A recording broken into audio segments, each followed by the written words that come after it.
What's up, JP? What's up? What's What's going going down? on? What's going down? All right, let's get this thing situated here. All right, There we let's go. get it going. There we go. All right, we got 4 people up in here. I'm on these keys. You on the keys, huh? Yeah. Oh, okay. All right. All right. Mr. Ray Charles on the Hey, what's keys. up? All right. What's up, Sean? What's going on? What's up, Sean? Yeah. Down. And we got Ray in the house. Ray Dog. Ray Bands 805. What's up? They say he's rolling. Thank you for rolling, brother. Appreciate you. Appreciate you, Ray.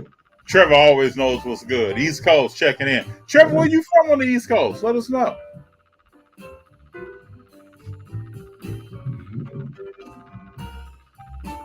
Oh, yeah. Oh, we up to 10 now. Okay. Okay. So to your friend as well. Yeah. Hey, so what's up to you, JP? What's up? What's up? What's up? What's up? Ray Bands. All right. Albert Jones coming from Canada. Oh, Big Dog. What's up, Big Dog? Hey, Jay. Albert Jones. Oh, Trevor. Okay, you're from Maine, but you live in Virginia. All right, all good. Okay. Cool. We're going to give people like 1 more minute to jump in here. Then we're going to start going. You good with that, JP? Let's roll, baby. Let's roll. We live. We got my man Muhammad Ali behind us right there, the champ. Yeah, you got Muhammad kicking. What's up, Alex?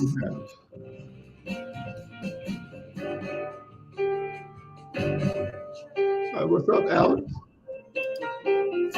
Hey guys, can't be long. I'll try to be on when I can. Rolling with FT. Jason, jump in when you can. I understand. Yeah. All right. All right, hold on here. There we are. Hold on here. Make sure we're good. All right, hold on 1 second. What's up, April? All right. What's up? What's up, April? Appreciate you tuning in. Yeah, what's up here? That's JP, right. you go ahead and kick it off. I'm rolling with JP and FD. All What do you right. want to talk about? What do you want to kick it off with today? I did. First of all, I just want to say welcome to everyone to What's the Play? What's the play here? We got my man FD and JP. We rolling. You know how we get down. I want to kick it off. Let me go ahead and kick this thing off. Let's kick this thing off with Curry making history. Curry making history. Yeah. All right, hold on. So FD. All right, hold on here 1 minute, JP. We have some technical difficulties. Okay. All right. Do you still hear music in the background? Yes, I do, sir. All right, we're gonna do something like that. Okay. It's all right. Bear with us, people. Bear with us. We're getting a few things situated. But I want to just thank everybody for joining tonight. I appreciate everybody joining in to the live of What's the Play. And everybody's rolling with FD and JP. Appreciate you. All right.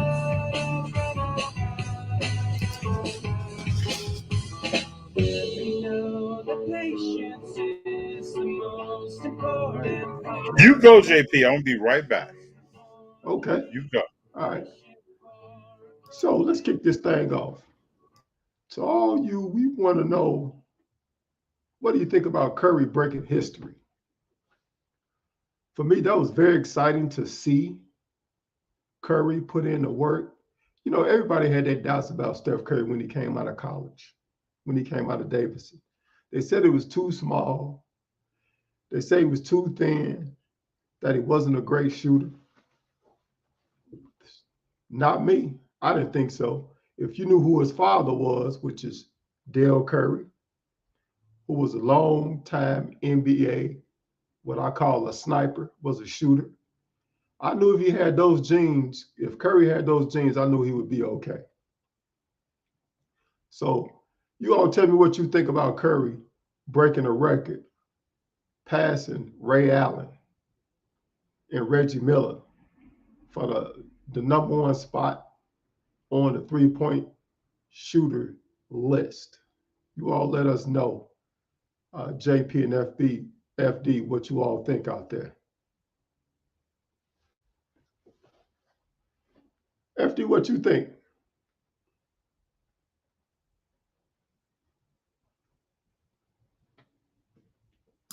Are you speaking on Curry? Yeah, speaking on Curry. So this is what I think on Curry. I've heard several people say different things. Some people have said, well, the record is not a real record. No one talked about it before. The media hyped it up and he was about to break it. Some people have said that Jordan and LeBron have finals MVPs as well as Kevin Durant. Curry doesn't have one. So this record is not as big as some people want to make it. Hey, what's up, Albert? So in my opinion, I believe that Curry is Curry is the best shooter that we have seen. And when you get to a level of perfection and greatness, you will have detractors that say, well, Steph is not this, not that.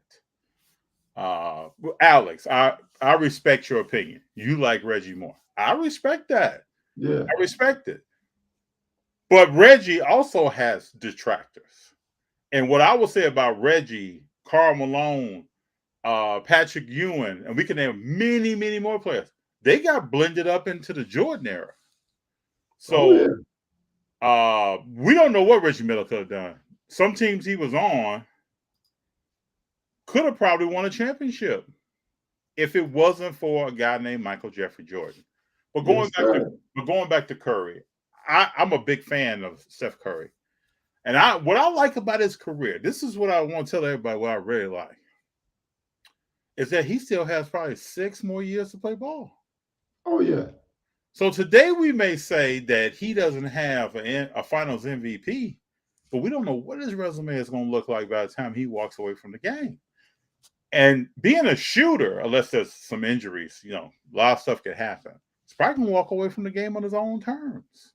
Oh, without question. Doing what he likes to do in the way that he likes to do it. Jason says, anyone that can take a smaller school like Davidson, speak on it, Jason, deep into the tournament, says it all. He was lights out then and still lights out now. He is a legend. He's a living legend. Jason, very well said. Yeah. Very well said. Super bad 0415. He's still not getting respect because he's too small and don't like him because he's changed the game. Jason, speak on it. That's what I'm talking about. This is a person. And I've heard some stories that when he's in practice, if he doesn't get a complete swish of the ball going in, he doesn't even consider that a make. Yeah. Doing things to challenge himself to get to the next, even a greater level than he's at right now. And we all know that when Clay comes back and they're in practice together, it's a problem. It's going to be iron sharpening iron. Yeah, it's a problem. Oh, Trevor says buy his cars next couple of years before you. That's right. Before they go past the moon. Oh yeah. Before there's no gravity on those things. Oh yeah. That's what I say. Well, so let me hear, because I want to make sure we're talking about this too. Let me hear from those out there who are not buying Steph Curry cards. Oh, now that'd be a very interesting take. Because one could say, hey, I like Reggie better, or I like Ray Allen better, or I don't really buy into the Steph Curry hype. But has those decisions made you not buy his cars? I would love to have somebody chime in, and then let's have a healthy conversation about why you're not buying them. Now, with me personally, I've talked about Curry way before this even took shape. I'll Let's tell just put this everybody. on the table. I'll tell everybody that's on here and everybody that will ever watch this is that the first person I ever knew talking about Steph Curry was JP. Years ago. He came out in 2009. I probably started hearing something in 2011. Yes, You got sir. FD. You got to watch this guy.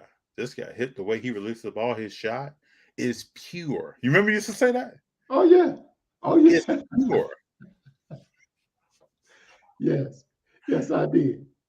Yes, I did. But knowing from the stock that he came from, his father, Dale Curry, was an assassin, was a killer himself, That's right. you know. So So I saw a yeah. clip the other day that I put on my Instagram. Steph Curry is sitting with Steph Curry, and in the middle is Alonzo Mourning. Yes. And their father, Dale, is in the 3-point contest, All-Star Weekend. Yes. Charlotte Hornets. Okay, so we got Dexflo Toys. Steph Curry is overrated. Michael Redd is better. Who was Michael Redd? Do you remember Michael Redd back in the day, right? No, I don't. Okay. I need All some right, enlightenment. Dexflo. So are you invested in Michael Redd and not Steph Curry, or do you buy cards? Just let me know. Or if not, I mean, I still respect your opinion. Curry is my son's favorite player. I buy Curry cards, and they find their way into his collection. I like that, Jason. Camden. I like that. Your son is very smart, very savvy at an early I age. respect Camden's opinion. I also respect Dexflo's opinion, but I respect Oh, Camden. sure. Yeah. Sure. I would still like to see history on Michael Redd. You know, I'm the kind of person, though, I'll say this, and I may be different than most. I don't know. This group here can tell me. If you won 15 championships in 20 years, on the 21st year, I'm still rooting for you to win championships. Yes. I'm not the kind of person that's like, they've won enough. I'm tired of seeing them. I wish someone else would win. To me, No. someone else will win when someone else does win. There you go. Up until then. Oh, yeah, I remember Michael Redd, Ohio State. Yeah, I remember that. Yep. Huh. I'll have to do some research. I think Milwaukee Bucks, I want to say. Decent player. Had a decent outside shot. But Um, see, someone still thinks he's better than Curry, huh? I think so. Why is the Curry exquisite not getting respect compared to top scorer? Yeah. There are going to be more cards. There are going to be more cards. Superbad 0415. That's a great question. There are going to be more cards that's going to get more respect. But there are many players that I say certain cards get all the love, other cards do not. But I think Curry's that exquisite card will catch up. Oh yeah, For sure. definitely. For sure. What's another topic you want to jump into? I got one here. The Chiefs versus the Chargers. Oh, let's get on that. Just a few days ago. And so I'm looking at this game, and I've said before several times, the Chargers are an inconsistent team.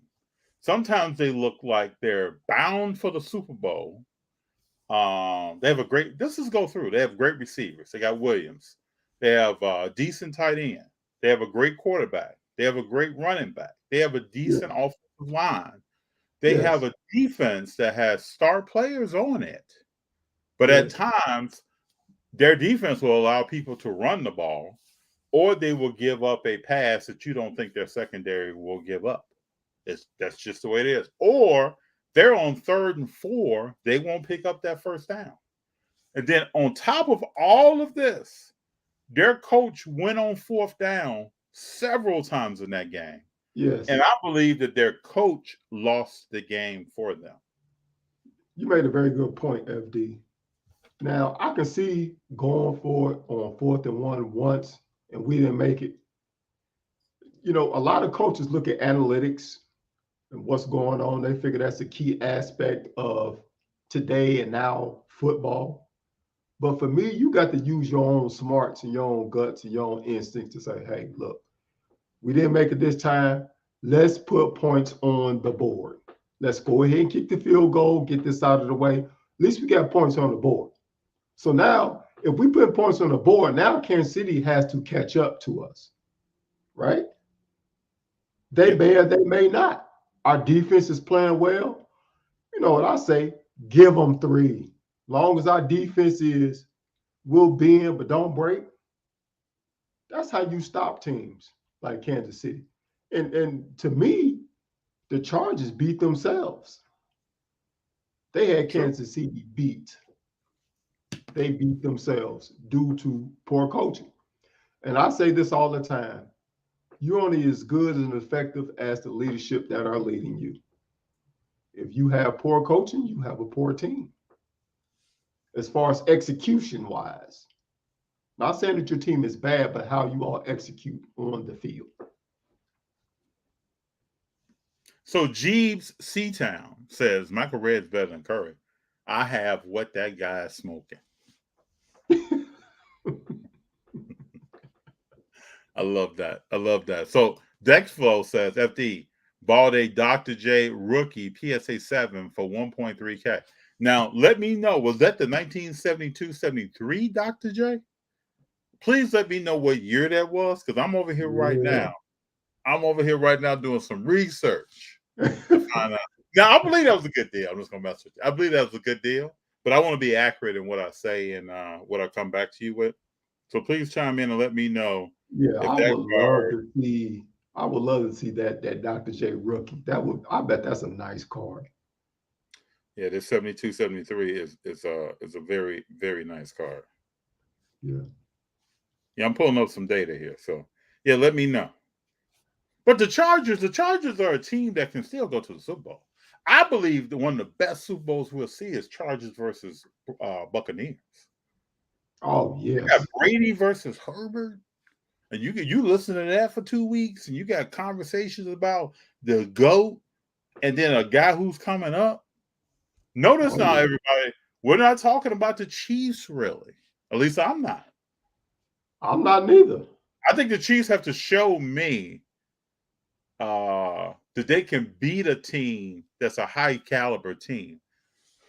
I've said before, I think the Chiefs and the Rams, but the Chiefs are a kind of team where they'll beat who they should beat and lose against the teams. The Rams will do the same thing. Oh, yeah. Oh, yeah. We'll do the same thing. Without question. So we got Deflo Toy C-Town. What you talking about, Willis? I think Dexflo is over there kicking it. Dexflo is throwing out all kind of stuff. Yeah. You're gonna tell me Kelly Tribuca at one point is a better shooter than Larry Bird. All right, let's go for it. So Jason back. The coach was scared of Mahomes and thought he needed 100 points to win. I agree with that, Jason. I agree with that. That's why he wanted to keep going. He thought if he gave up just for a field goal that he wasn't going to score enough against that offense. He was wrong, obviously. Got to trust your defense. He does have to trust. He got some players on that defense. Yeah, I mean, Bosa was hitting his ears back and coming. He has some guys on that defense that he should be trusting. Yeah, but also too, he needs to trust his running game because their running game over there is deadly. It is. If you look at it, you look at the yards they was gashing Kansas City for. As far as running the ball, that offensive line was handling business up front. And just a secret to everybody in the NFL: anybody can run against Kansas City. Yes, you can. Mm-hmm. Yes, you can. Now, if you come out and you say, I don't want to control the clock, I'm going to try to outscore them. That's how you lose. But if you come out and say, I'm going to control this clock and I'm going to run this ball down their throat through the A, B, and C gaps, you're going to probably win that game. You have a higher probability of winning that game if you do that. Trevor, there is a lot of football left. Anything can happen. I've seen so much crazy. I agree. Yes. Think Yes. about the injuries we saw. Think about the injuries we saw this past weekend. Yeah. I mean, anything Yeah. can happen. That's We why they just call it talked about, any given even before Sunday. we got on, we talked about Godwin tore a ligament and out. Yeah, So I mean, that's a tough blow. Tough blow. But that's why they call it any given Sunday. any given Sunday, that's true. Yeah, rookie, no idea. Year, think 1972. Yeah, I can't really comment on if it was a great deal or not without knowing that year. I think a lot of Dr. J stuff is undervalued. I'm not the only person that thinks that. Oh, that's way Um, undervalued. yeah, there are some great Dr. J cars out there. There are several players we could name that are vintage. Their cars are out there. People are not paying attention to No, they're not. them. Yeah, yeah. Dexter, he's coming with it. Man. I can't wait to hear what the next thing he says. This is going to get interesting. I think it's safe to say Justin Herbert is the real deal, though. He is the real deal. Yes, I he's the believe real deal. he's the real deal. I think he's the next level quarterback that's after Brady is gone. That's going to be leading things from a quarterback perspective in the NFL. I hope we get a Rodgers versus the home Super Bowl. Oh Oh, you wow! won't see that. You will Oh, not wow. see that. So PHL. Let me just say this, and I've said this several times to different people. Rodgers has to do more than throw to one receiver. And 75% of his passes almost are to one receiver. Adams. Yeah, Adams. And I can't believe that team can go to the playoffs and walk through the playoffs primarily throwing the ball to one receiver. It will not happen. I noticed the key word you said, hoping. Mm-hmm. Chiefs get hot. Alex F. Chiefs get hot at the right time. Mahomes has that playoff experience. That could happen. But there are several teams in modern day sports that want to flip the switch. You got the Chiefs. You have the LA Lakers. You have the LA Rams. Those are three examples of teams who are thinking, oh, I'm good. I can just flip the switch. We're going to start rolling. You know, Yep. don't Nope. know about Don't that. work like that. My next said, ooh, Deflo. James Worthy is better than LeBron. Woo! Dex Flow. Woo! Hey, I hey. have a lot of respect for James Worthy. I have a tremendous amount of respect for James. When James Worthy was at North Carolina with Jordan, he was balling. When he came Yeah. to the Lakers, he was the power forward / small forward that fit that system and that program of Showtime. Yes. I have nothing but love for him. Is he better than LeBron? I don't think so. What do you think about that, JP? I love you know me. You know me. I'm not a huge LeBron James fan. I respect what he does, but I'm not a huge LeBron fan. Uh, but James Worthy is my guy, but I have to respectfully decline and say that he's not better. Just because LeBron can do so many different things, Mm-hmm. at the top of the key, the elbow, Mm-hmm. he commands a lot of attention. He surveys the floor very well. He's a great passer. I mean, you may not care for him as a person, or I mean, not as a person, but as a player, but you respect what he does. Mm-hmm. I'm that type of person. Hey, I'm not a huge LeBron James fan, but you got to respect the brother's game. He got game. And I'll tell everybody on here, JP is not the biggest LeBron James fan. No. But I respect the fact that you always step back and look at something objectively and say, this is what it is. But if anybody really get into a conversation with JP, he's not a big LeBron James fan. No. Because we all know who the GOAT is. That's Michael Jeffrey Jordan. Yeah, yes. That's MJJ. So Timothy says if Curry retires in 2 years, barring an injury of significant injury, that's not going to happen. And Harden plays another 6 years. Now that may not happen. No. Harden may not be playing another 16 years and breaks Curry's 3-point record, does Curry still hold value? Yeah. Yeah. Yes. Curry's definitely still I mean, holds value. I think Timothy is just saying some. He's saying some stuff here. There's low probability of a few things happening here, but I think at the end, if that did happen, if that low probability stuff did happen, Curry still holds value. Oh, We've yeah. never seen Timothy. I don't know if you have ever seen a shooter like him, and then you get him and Clay together. It's a Yeah, the problem. Splash Brothers. Yeah. All right. What's up, everybody? What's the play? Buying the dip. Yeah, buying the dip. Buy the right cards in the dip. Buy the cards Yeah. that you want to collect, as well as things that have fit a strategy for yourself. That would be my recommendation. If you're Yes. going out and buying bowl in the dip, you're just buying in the dip. I'm in agreement with that. You know, I choose to find cars that I love. You know, even sometimes even if they don't hold the value, it's something personal that's in my collection That's right. that I may like. You know, it, that's something that advice that I would give people. You know, pick a car that you may love. You know, it may not have to hold value, but it holds sentimental value to you as an individual, as a collector, and as a person. That's right. Red here says, "Hey FD and Jay, like to tribute on your dad. FD just recently got back into the hobby after 7.5 years, and things exploded last year. Thank you for your comment. I really Yeah. appreciate it. Yes. My dad kicked it off for me. I've talked to several people. Everyone who's a collector has a story about how they got started. Was it a relative? Was it a person that you work with? Was it someone that you did extracurricular activities with? Somebody probably kicked that off. Oh Was it yeah. a friend that you had that you saw them with cars, and then you say, you know what's that? And you asked some questions, and they answered it. Everyone also, or at least a lot of people, let me say, I can't say everyone. A lot of people take breaks in the hobby for life to occur. You know, Yes. I took breaks to go to school, graduated from school, started working. I moved across country a couple of times. There are different things that happen where you take a break. It's all good. But Oh yeah. you Oh come yeah. back, see what's going on. There's been some changes in the hobby. At one point when I was collecting, oh, this is interesting to me. It was taboo to get a rookie card signed by a player.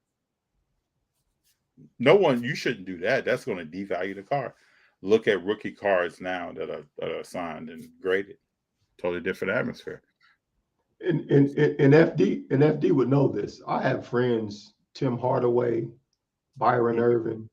Mm-hmm. Those people were actually good friends of mine and neighbors.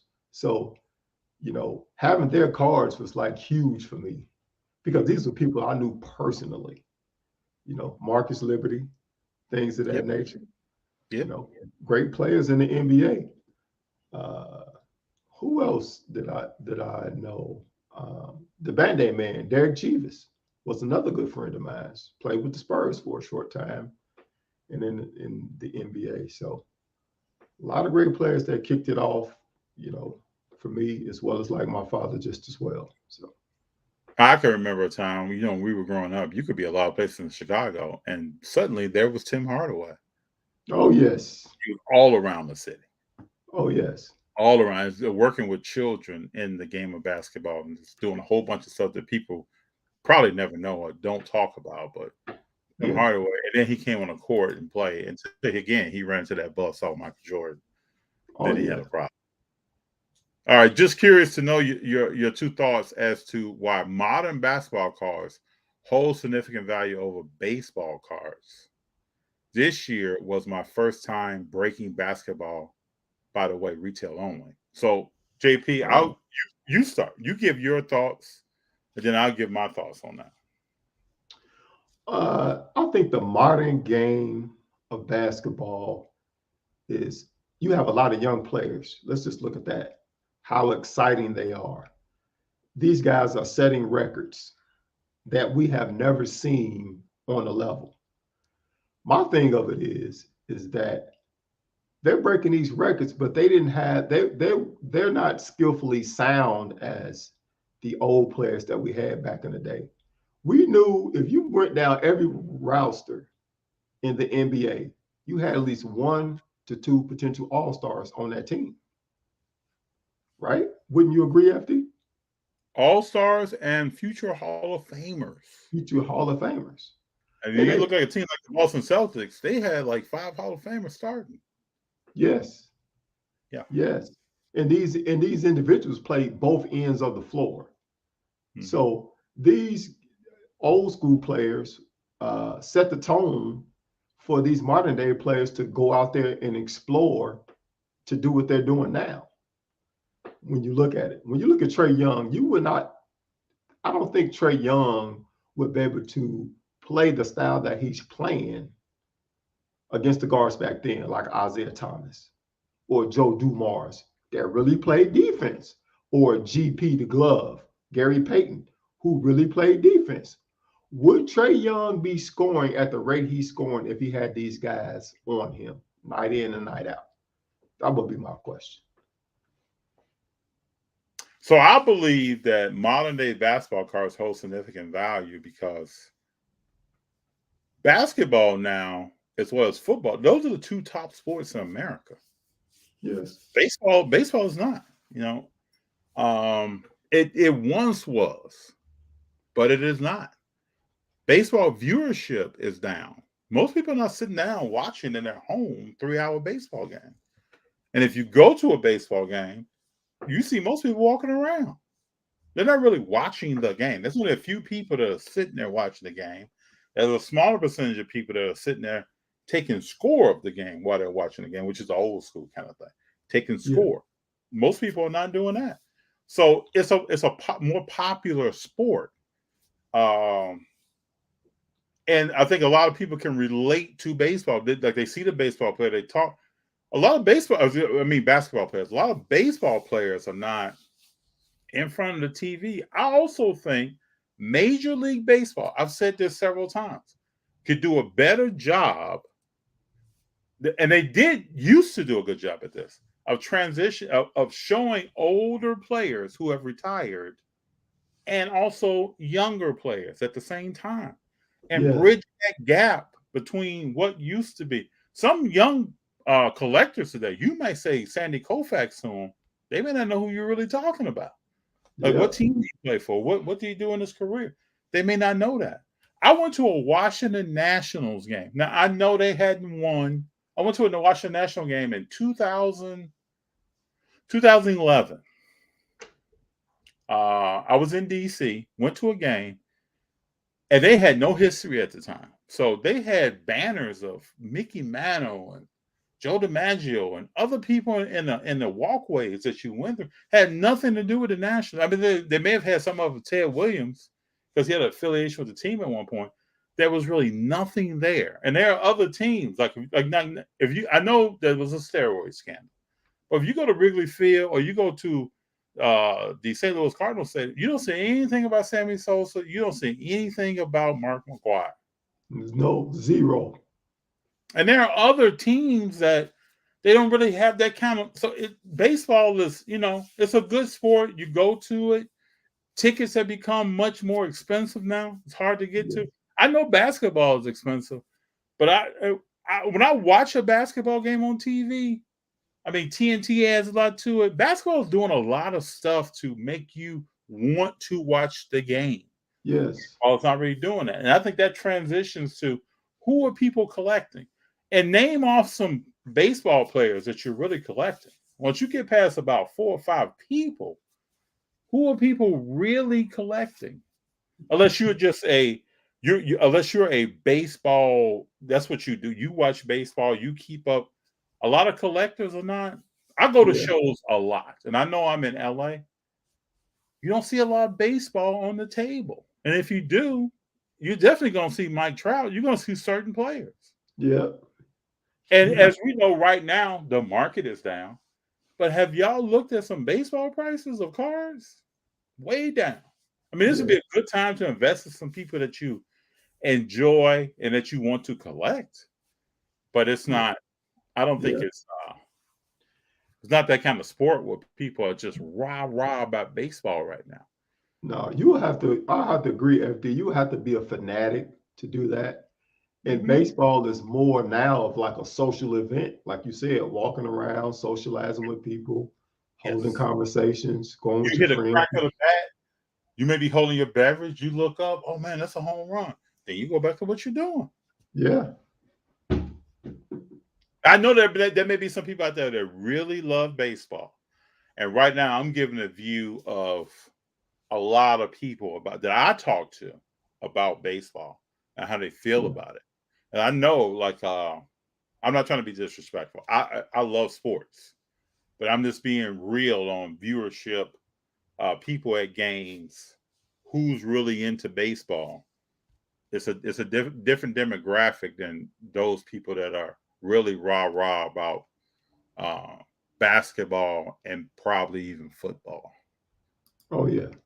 So we got a comment here about Tyler Huntley from Jeeves. I think Tyler Huntley is a great story. Those who don't know, quarterback of the Baltimore Ravens, backs up Jackson, played last Yeah. night. Yeah. Great story.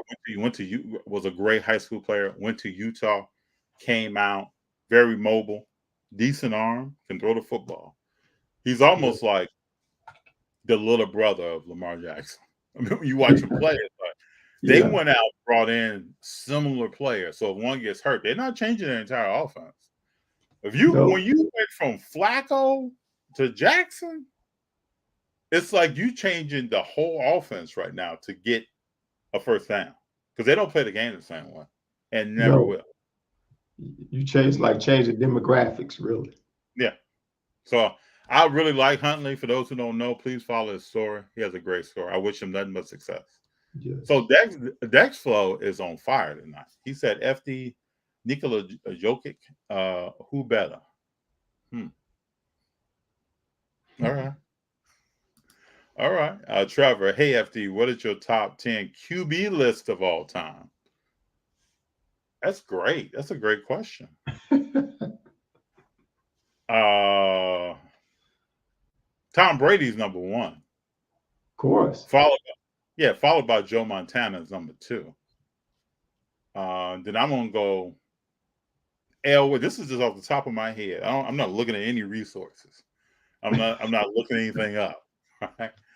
Then I'm gonna go John Elway, Dan Marino. Yes. Yes, that's top four now. Number five, I'm gonna go Peyton Manning, number five. Then I'm coming with I love his game and what he did in his career. Johnny Unitas is gonna be my number six. You think I can pop off four more, JP? I think I'm off the top of my dome.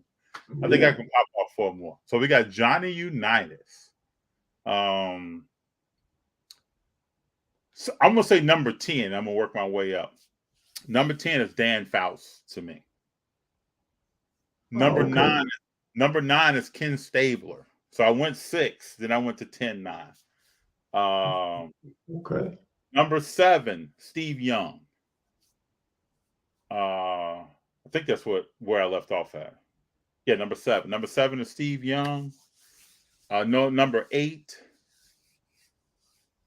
I'm gonna put a tie in, or maybe I go top 11 with Terry Bradshaw and Joe Namath.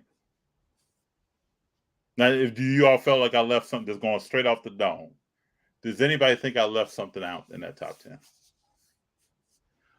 What Tell you me think in about? your comments. What do you think, JP? So what you leave Troy Aikman off the list? Oh yeah. Oh yeah. Yes, sir. Yes, sir. Yes, sir. You almost made me say something. Yes, sir. I do. Never came to mind. Yes. I don't think I'm the only person that feels that way. Great quarterback, not top 10. Yeah. Yeah. So we have my man Dakota. Thank you, sir, for being here. Packers continue to struggle because they don't add any offensive talent around A-Rod. Speak on this. Yes. Speak on this. Don't get me Yeah. wrong. Good team. They are a good team, but they don't put – he's throwing to one receiver right now in the professional Yes. sport. But Yeah. so many wasted picks last 2 years. I totally agree. And then they Yeah. tried to put weight on the running back. And then he got hurt. Can't be that way. Oh yeah. Dakota, you are speaking nothing but facts, brother. Yeah. Nothing Sports to Cards say. Anonymous. Sports Cards Yes. Anonymous. And Hooking it if up. those who have not watched Sports Cards Anonymous, if you have not, he always has great commentary, great ideas. Please check him out. Yes, He put please. a video up today that I thought was hilarious, but spoke to something. Please check out his latest PSA episode that's up right now. It speaks to something that we've all seen. And now that I'm saying this, I want to say this. Tell me who has experienced this. I ordered a card off eBay, right? It arrives. I get a notification it arrived. So I run down to my mailbox, right? I open the mailbox. The card is in an envelope, just taped. There was, I think, some cardboard around it, but it's in an envelope. No bubble, no nothing, no extra protection. Just in an envelope with some scotch tape, people. And this is like the third time this has happened in the last 7, 8, 9 months. I ordered a Tom Brady card. A Drew Brees card that came in an envelope, people, in a top. Let me get closer here. In a top loader in an envelope. If anybody FD. else has experienced this, FD. Maybe people are being creative nowadays. Maybe that's their way of being creative. but you do know if you send that in USPS, I don't know what you're going to get, but it's not the card that you wanted. Wait a It is minute, not going to FD. be the condition that you want. FD, you just mentioned something very interesting to me. What's that, You sir? said you just ordered a Drew Brees card? No, this was months ago. This was even before he Oh, retired. I ordered a Drew Brees printing plate card, and okay. it was a great buy. I mean, it was a low price. So I, Okay. I ordered that, went down to the mailbox. It was shipped in an envelope with one top load. It was inside of a top loader, an envelope. So And there let was me ask no you. tape. There was no tape on the top of the top loader. So that car was just sliding around. When I opened the envelope, it was at least 15% out of the top loader. Just Oh, ooh. oh yeah. Hey, Josh so Allen. Go ahead. Go ahead. no. Get Josh Allen. Josh Allen. Alex says Josh Allen will win a Super Bowl before Herbert. I can respect that. None of us know. I can respect that. Josh Allen uh, doesn't play more consistent than Herbert. Let's just say that right now. He's not more of a consistent player than Herbert is right now. Josh Allen doesn't have the running back that Herbert has right now. Nope. And people have found a way to defend Josh Allen's number one receiver from last year. So you can't keep the NFL, you cannot keep running that same thing. You can't No. keep doing that. People are professionals. They watch film. They Yeah, will they shut catch you on real down. quick. Yeah, they'll shut that down. So if you can't come up with something else, I Yeah. don't know. All right, FD got lots of respect for Worthy, but that's not much for him.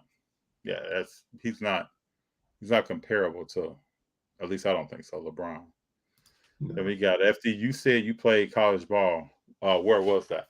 I don't say it. I don't dive into the swimming pool of Bayou, but I will say this as Dad 32. I came from Chicago. I was a pretty good player in Chicago, and I'm a humble person. Yeah. Pretty good player. JP knows my background. I was a pretty good player. I Yeah. came out and went to a school, and I picked my school based upon their academic reputation. I We didn't pick both the school. did.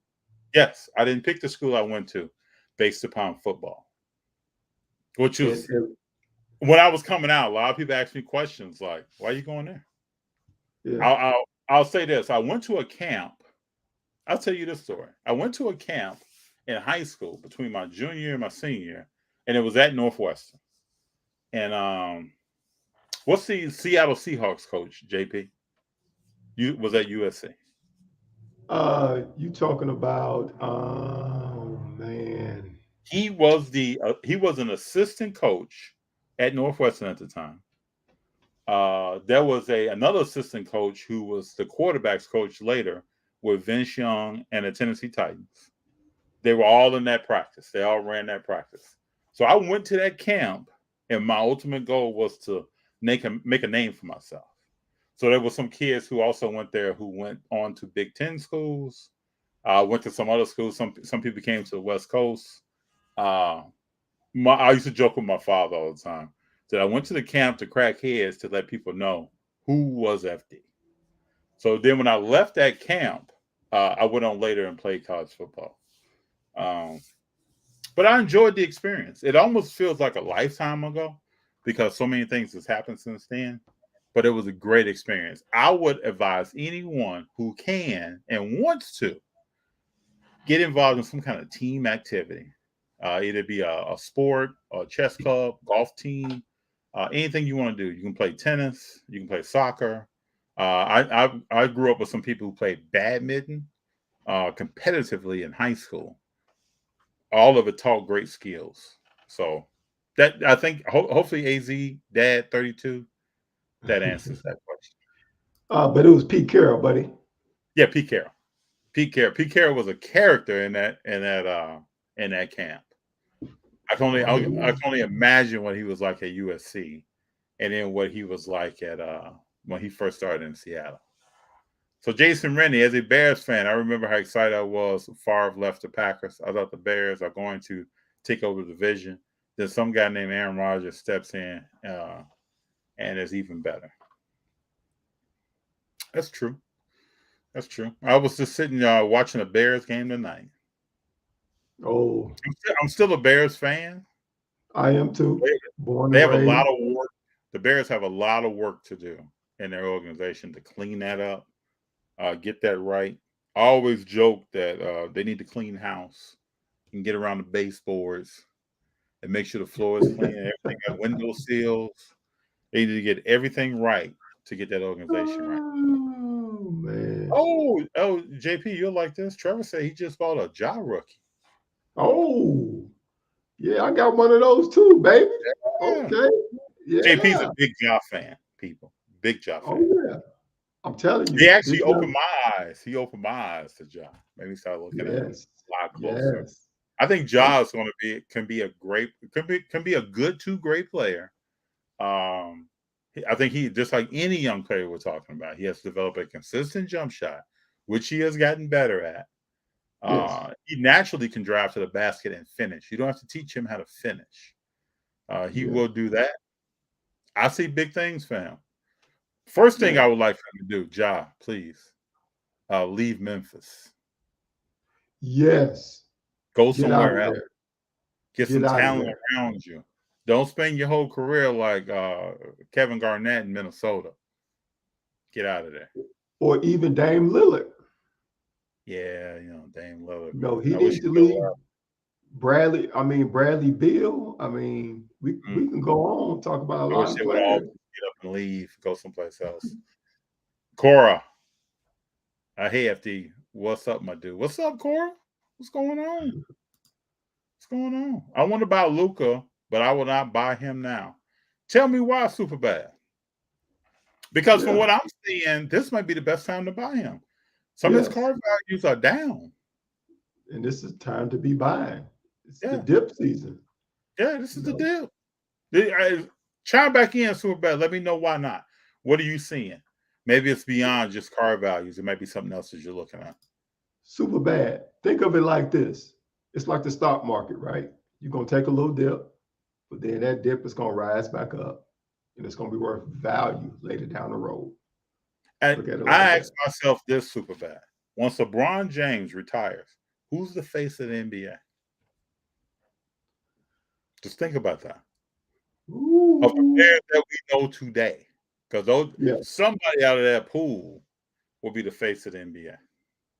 Yeah. Armand, how happy are you guys? Are you that the Bulls swept the Lakers? I knew somebody was going to bring this up. All those ex-Lakers playing, doing them justice.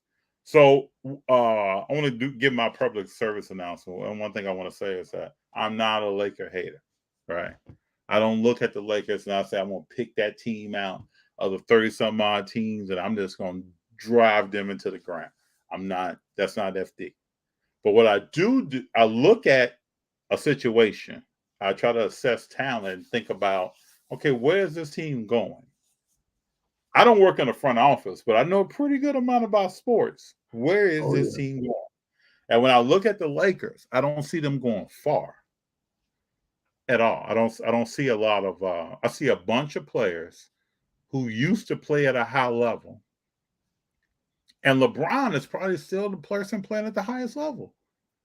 And Anthony Davis is in his what is he, 27, Yeah. 28, 29, somewhere in there.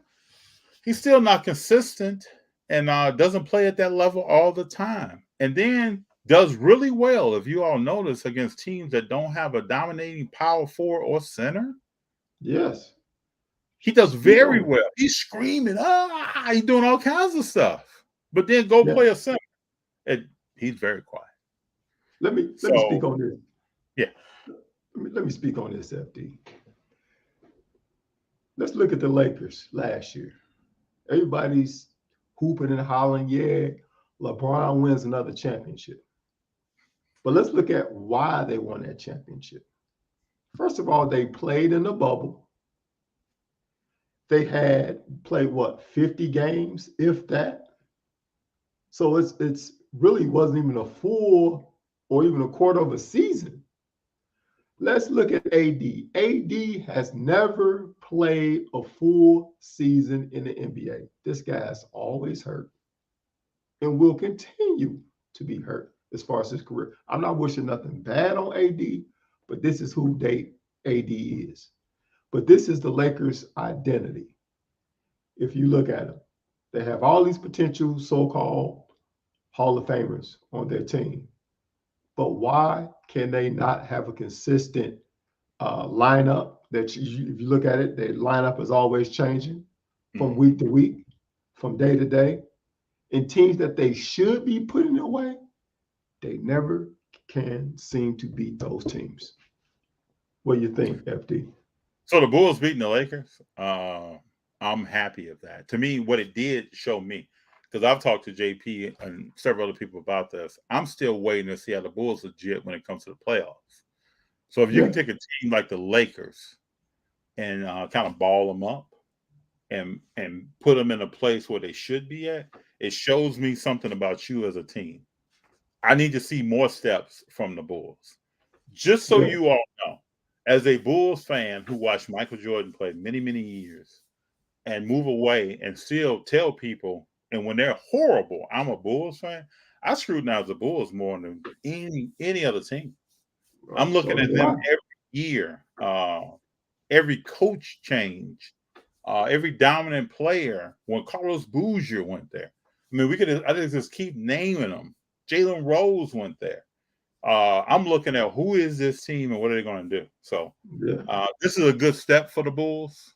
I need to see a few more steps before we get to the playoffs. I want to see how they close out before we get to All-Star break, how they pick back up after All-Star break, and where they're going to end the season. What seed are they going to be at? Is everybody going to be healthy? And can DeRozan keep doing what he's doing? Because I've seen more from him than I've ever seen in his career. Oh, he's balling. He is balling. I think it's just a young talent that's around him to give him that energy that he feeds off of to get it done. And he feeds off Levine. Levine is a monster. Oh, That he's dude fine. puts in work on both ends of the He floor. has a jump shot, consistent jump shot. He's Yeah, athletic. He can dunk on you. He's yeah. decent out of the post. He's pretty Oh yeah. decent. But let me Oh just say yeah. this. Let's go back to Steph Curry. DeRozan came in the same year as Steph Curry. Yes, he did. Speak on Oh, it. yes, he Preach. did. So you think he's not looking and seeing what this man is doing? And he's saying, you're not going to forget about me. I've already seen what James Harden is doing. You're not going to forget about me. This is my Yeah. chance to shine. Also, Kevin Durant is looking at what Steph Curry just did. When Oh he yeah. sent the tweet to Curry, Curry gave Rolex watches to Draymond Green and Iguodala. And Kevin Durant sent a tweet, "Hey, where's my Rolex?" And then the next night comes out shooting nothing but threes. Yeah. You Don't ain't on fool the you. team, buddy. Don't fool yourself.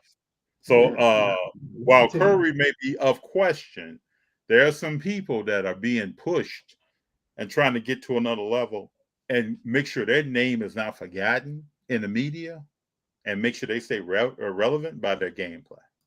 Oh yeah. All right. How do you ever sell? I saw this question. Trade cards seemingly like I almost only buy most times.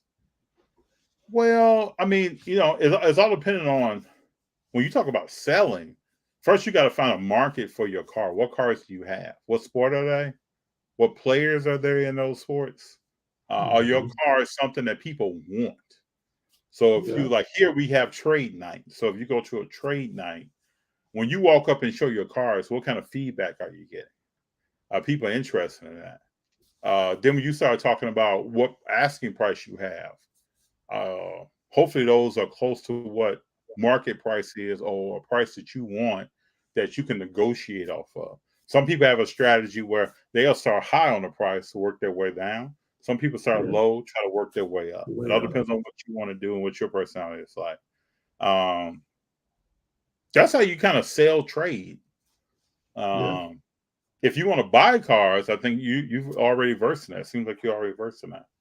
But I don't know where you live or if you have a community around you that has trade nights or you can go to a show and speak of a trade and create that kind of mini market at the table.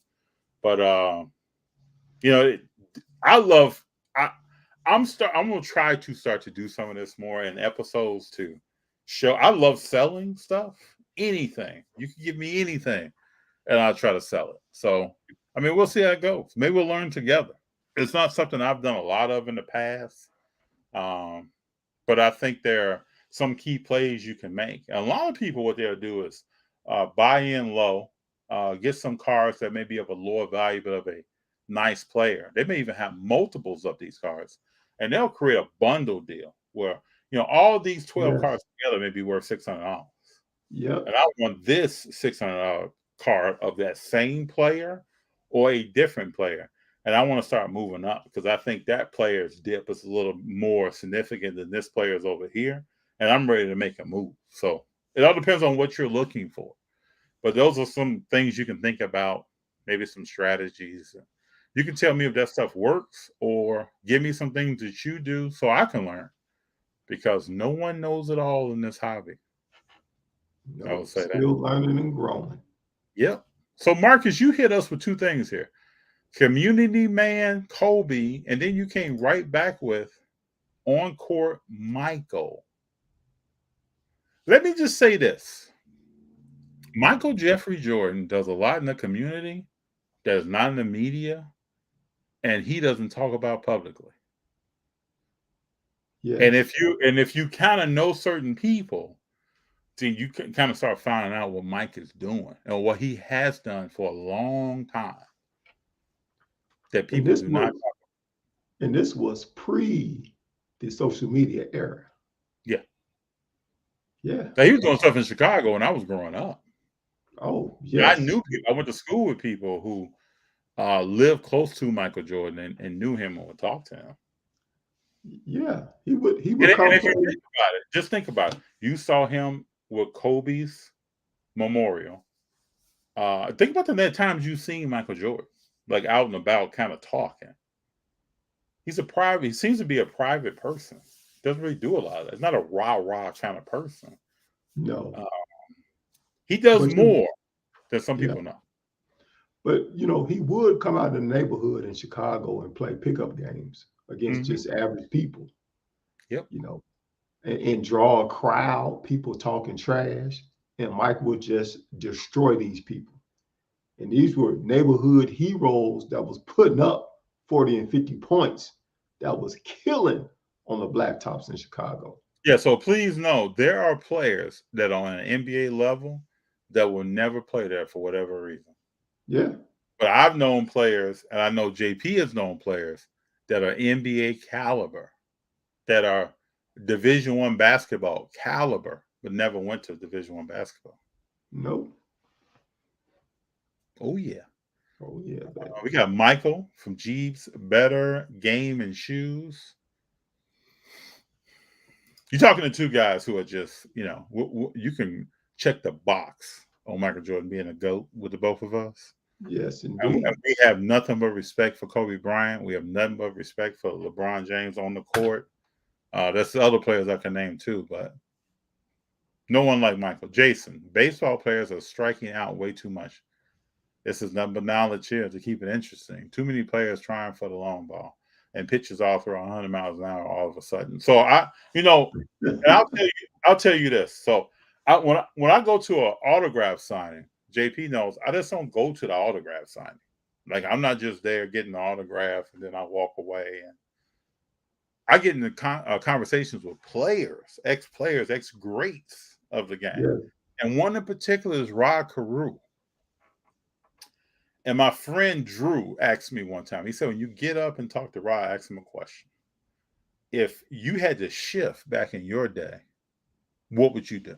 So I get up there, Rod is Mr. Carew is signing. I said, Mr. Carew, I have a question for you. He's like, what's that? I said, well, if you had to shift in your day, what would you do? He said, simple, I'll just hit the other way. Now, Rod Carew is gifted enough to do that. But he also added that he doesn't have an ego. So all he wants to do is get on base every time he gets up. He doesn't care if it's a home run, double, triple, single. True. If he bunt the ball, if he ran out a pop fly or someone dropped, he does not care. He's trying to get on base. So I think if we took that mindset and put it into today's game, it would probably make it way more exciting. If we got people on base and then people stole bases and then people lay down bunts, think about the strategy in that. Yeah. Yeah. He just want to be a duck on the pond and move it around. You don't see the Ricky Hendersons no more. Mm-mm. You don't see those type of players that would just get on base, that would, add excitement to the game. Not only excitement, but just making his pitchers antsy and thinking, oh man, what is his next move? What is he gonna do? You know what Ricky Henderson is gonna do when he get on base. Mm-hmm. He's stealing from first to third, baby. Yeah. And talking to you on the base path. You see him talking to people. Telling them you can't stop Ricky. He always talks about himself in third person. Man. Ricky gonna steal third. Yeah. Oh yeah. All right, Jeeves. The problem with baseball is that it's won or lost in the last 3 innings. I mean, I see your point. I see your point, but there are ways to make innings 1 through 6 more exciting, and we just talked about some of them. There are ways. Oh yeah. Another thing I think that helps and hurts baseball is the number of pitchers that come in the game. Back in the day, you had Don Drysdale pitching the whole game. Oh yeah. Sandy Koufax. There's no one else coming in here. Yeah. Dominate. I'm doing this. No, And so the level of fatigue factor and will he get this next person out is something to watch, right? Now, as soon as the guy gets to about 100 pitches, depending on his how much he can throw, he gets about 85 pitches. People start watching him, and then you come in and pull them. So there are a few factors. Now, that can be a benefit there. That can also be something that takes away from the game. You got all these stops and starts, and guy coming in, he's warming up, and now we're back at commercial and Expos game. Albert, you got to expand on that for me. All right, Marcus. Exactly, the NBA is challenging genuinely. All other sport viewership that are dwindling is because there is no evolving going on. Basketball does daily interactions with the players. Others don't. That's exactly what I'm talking about. If you ever watch TNT, the game ends, that players talk to. They're talking to coaches at the end of quarters. Yes. They're doing all they can. Then when they go to break, you see a player in a commercial. So you just keep seeing these players. Oh yeah. Over and over again. In front of your eyes. And then at halftime, you got Kenny, Shaq and Chuck. and Ernie One of the commentate. best shows you ever want to see. Yeah, yeah. And a lot of people don't know Mr. Shaquille O'Neal. I met this dude before he even went to the NBA. I met him. He came. He was in. I think he got what drafted in '92. Was 92. 92 something like that? Yep. Yeah. Yep. He was at Byron Irvin's house, which Byron Irvin was my neighbor. Played for the Portland Trail Blazers, that great Portland Trail Blazers team. But he had brought Shaq over to the house to meet his father. We all know Mr. Irvin, McLaughlin Irvin, was a basketball legend in Chicago. You know, this guy played with Johnny Red Kerr, was big time, did a lot of things for basketball, period, in Chicago. Anybody mentions McLaughlin Irvin, Mac Irvin, everybody's going to know who you are talking about if you are from Chicago. This guy was legendary. But I remember Shaq coming in. This was the largest guy I've ever seen in my life. 7'2", 7'3", size 22 shoe, playing video games. He sat down in a recliner, dude. It looks like the guy of Kindergarten Cop. Who was that played the Kindergarten Cop? Arnold Schwarzenegger. When he sat down Oh in the yeah, chair yeah, with the little bitty kids, that's yep. how Shaq looked like when he sat in the recliner. I was like, this dude is humongous, man. Shook his hand, was like, "What's up, bro?" He was like, "Hey, what's up?" Yeah, but yeah, Shaq, man, legendary dude, huge guy. Yeah, it's crazy. Yeah. F1 is this is Marcus. F1 is doing and will do great because there's media and reality TV coverage. I believe they've done a good job of that. I think they've done a good job to let you know who the drivers are outside of the car. I will agree with that. Compared to years ago, where you didn't see as much as that. I would agree. Marcus, let me know. Do you invest or collect F1 cards? Let me know that. Red, thoughts on WNBA cards? Do they have a huge following? I know collectors that collect WNBA cards. Yeah. I can't speak to how huge of a following they have, but they're great. I'll tell you this. All I can say is what I do. I will kick back and watch WNBA quite a bit when I like female softball. WNBA Yeah. to me is about a strategy. Sometimes Oh yeah. people in college basketball and the NBA get a little lazy with the dunks. There are people dunking in WNBA, but there's a lot of if you watch the floor movement and the ball movement and Oh yeah. up and under moves out of the post and stuff that you don't see in the NBA. It's there in the WNBA, and I love that. I get into that. It's great for Hey, me. Matt, I don't want to miss you. I want to say what's up to Matt. oh, I met Matt at a show recently. Hello, sir. what's How up, you doing? man? Yep. Want to see you again at another show whenever it could be. Um, it'd be great spending time with you. Um, Hey, he's a FD. great collector in Southern California. FD. I want to send a shout out to our Chicago Sky who just won the WNBA championship. Yes, they did. So I want to And we send a watched shout those out. games. We watched those games like the Bulls were in the finals.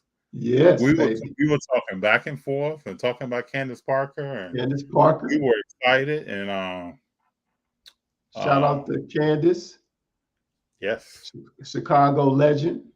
yes, Yes. great player.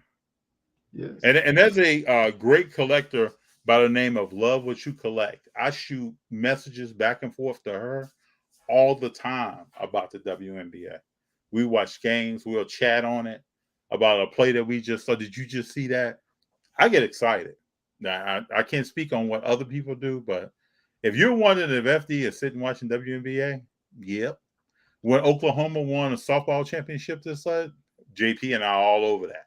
Oh We'll yeah. watch the game, shooting Texas back and forth. Did you see that? You see that Yeah. strikeout? Did you see that home run? And they Yeah. have some players. Oklahoma has some players on that team to get that championship. So I Oh yeah. love it. Alabama. Oh yeah, Alabama, yeah, Tennessee. We can keep naming schools that Yeah. has some players. So Sports College Anonymous, Dakota. Brady. Oh, okay. We got top 10 here. Okay. I love this. Brady, Peyton Manning, Okay. Drew Brees. Okay. Aaron Rodgers, Otto Graham. Otto Graham is in Oh, my top Graham. 15. He's in my Yes. top 15. He helped change the game. Yep. Johnny Unitas, Bart Bart Starr. Starr. Yep. Joe Montana, Dan Marino, Roger Staubach. Okay. Oh, I love it. I So love it. let me just go through here. Okay. All right. I'm loving this. All right. I And love it. what's cool about Dakota is that he brings that vintage view into this Yes. conversation. Yes. I like this. Yes. Yeah. Tell you what. Yeah.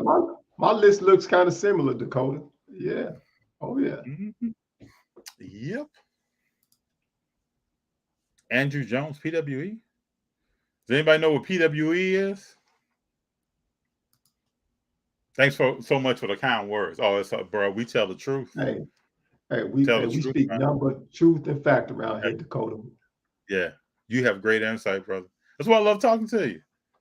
Yeah. Yeah, you and I love talking to people that have their own mindset on something and can Yes. back it up with facts. We've done this for years growing up. Can back it up with facts, and we can have a healthy conversation about something. And it's like Oh, going back to Dakota's top 10. I can't argue any of this. no. I No. understand why he picked all of these players for his top 10. Because I But know see, Otto Graham was about to be 12 or 13 out of my mouth. yeah. But that's what I'm saying, though, FD. Look at this right here. You talk about the vintage in Autogram, Unitas, and Bar Star, baby. That's classic. And I want to tell you, Dakota, I met Bart Starr at a TriStar show one year. Had him sign a helmet and some other stuff.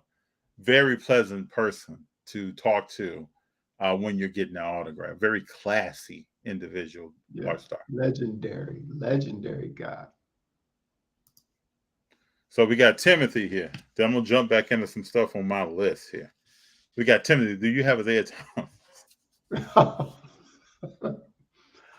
Woo! Ooh, okay. Do you have Isaiah Thomas, bad boy, as top 5 player to come out of Chicago? I feel true Bulls fans can't admit it. Go ahead. Top I'm 5, gonna let you speak first. top 5 out of Chicago. I don't think. For me, no, I don't think so. I'm not a big Isaiah Thomas fan. You know, I respect his play. I respect what he did with Detroit. I'm not. I'm not. I'm just. I'm trying to keep it together. I'm not a big fan. So I'll flip it back on you, Timothy. Okay, you gave me top 5 out of Chicago. Where does Isaiah Thomas rank on your all-time point guard list in the NBA? Then JP, you go. But I just want to hear from Timothy. He's not in my top 10. He's not in my top 15. Anybody that knows JP know that I am not a huge Isaiah Thomas fan. Okay. I can respect what he's done on the court from being from Chicago. I respect what his mom did in raising a single mother, raising her kids, and him getting Yep. to the level of a great elementary school, high school, and college basketball player. Played for Bobby Knight at Indiana, and then went on to help the Bad Boys Pistons propel to a championship. But we all know those bad boys became sad boys when Michael Jordan came in and handled them on the court. Yeah, they beat them up. That's how they had to win against Mike, as they try to beat him up. But we know that he started to put in work in that weight room, got bigger and stronger. And once he did that, he just destroyed them. So the bad boys became sad boys. But Timothy, please tell me about your top point guard list and where Isaiah Thomas falls. Justin Fields, Sancho did have a well. Hopefully, he'll have a good year next year. They got to put a lot of work and getting a team around this young man. Yes. I mean, tonight he's running, fumbled the ball, took a hit. In all reality, probably shouldn't even been running the ball. I'm pretty sure at this point in the season, he doesn't trust too many people that's around him to do anything but what they have done. So I would say, what FD, would you agree that they need to start with the offensive line, getting Yeah, him some protection? yeah. Or, They or, need to or get where would you start at of putting pieces around Justin Fields? anywhere I could find talent in this upcoming draft. Okay. The Bears need so much help that anywhere I could find talent, a wide receiver that will also block, run routes when the ball's not thrown to them. They need Okay. to. They just need to overhaul almost everything. The GM I saw sitting up in a box tonight, he can't be there next year for this to be successful. So Okay. there's a lot of work, but there's been a lot of work, but there's a lot of work that needs to happen. Okay. I would Uh, agree. Albert, let me know what you mean by negative feedback. Let me know what you mean by that. I'd like to know. Sancho says, "Who is JP?" Oh, so me, JP, born and raised Chicago, uh, been friends with Fabian for probably 30 years. We actually attended, the same elementary school, same high school for a quick second, went to the same college, been friends, played sports together. Um, yeah, so we've been friends and decided to create a podcast together called What's the Play. We've been nipping at this for years and decided, hey, let's just get Mm-hmm. together and let's just do this and go live and have fun with it. You know, Yep, and you jump in with the community and answer some questions, Asking give out some also some questions. things, hear thoughts from others. I also want to say this because I didn't say this at the beginning of the show. I didn't say it last week. Someone asked a question last week, like, "Hey, what's up with JP's voice? His voice Yeah. is kind of raspy. It was hard for me to listen to." I just want to let you all know that JP went through a procedure, he had some teeth work done, and he wasn't feeling his best last week. Still got on here and went for over 2 hours. And probably during that process did not feel the best and may not have felt the best afterwards. But I just want y'all to know why I want to get on with JP, because he's a person who he watches sports, he's engaging, he's played sports, he used to play at a high level, and he collects cars, and he's a part of the community. I wanted to create something that was with a true member of the community in here talking. And Yeah. that's why I wanted to do this with him. And we've talked about this for quite a while. And then Yeah. we decided we need to start going forward and getting here and Oh start yeah. talking to people and having some fun with it and taking it serious at the same time, doing research prior and things like that. But being able to be in here with you all. So that's what it's all about. Ian, FD must have been a good to have in the locker room. I wanted, when I played, I wanted to be a teammate, right? So I played offensive line. And when JP knows this, I used to talk about it all the time. When my running back ran the ball, and they used to say this to people, and I was not around. But when my running back ran the ball, they didn't get off the ground. Like when they ran, got hit, landed, I picked them up each time. I was there with a hand and would get them up. And I'm just going to tell you this. By the time we got to the fourth quarter and they hadn't gotten off the ground themselves the whole game, we were smashing people. Yep. Smashing people. So I was that kind of teammate. I didn't need notoriety. I didn't need a lot of people talking about me and how I play. I kind of knew how I played while the game was going on. Oh yeah. And my mom and dad came to a lot of games. So, Yes, they did. if I looked up and saw them, I'm good. Then I just went on and played ball. So that's the kind of teammate Ian I was, and I try to support all my teammates. If I remember receivers coming to the sideline, and I'm telling them that how the safeties are playing, if they're recognizing it or not, and I'm letting Yeah. our quarterback know how the safeties are playing. So, and I saw that from a lineman position. And a lot of linemen do not get into that. So that's what I tried to be. Oh And yeah. when I was done playing, I was happy and positive with the way I played and what I did. Yeah. I want to send So a shout out to Quincy University. We had a lot of friends that played football up there. They we would come did. down and watch us play, and we would go up there and watch them play. So I want to send out a shout out to my old guys from QU, Quincy University. Yeah. So we got Jordan. What is good? What is a good buy in the basketball market right now? I think you have several. You just think about try to make it. I try to make it simple. Think about the players who are succeeding right now. Like really, you got Kevin Durant. Um, Harden is a pretty decent player if you like Harden. Some Yeah, people love Russell Westbrook. LeBron's cars have gone down, but I don't think they'll be down forever. So there are yeah. players, and there's more than what I just named. There are players who are doing well. Then also think about who are the players who have started their career in the last 5 years who are on a track. They've been to the All-Star game a couple of times.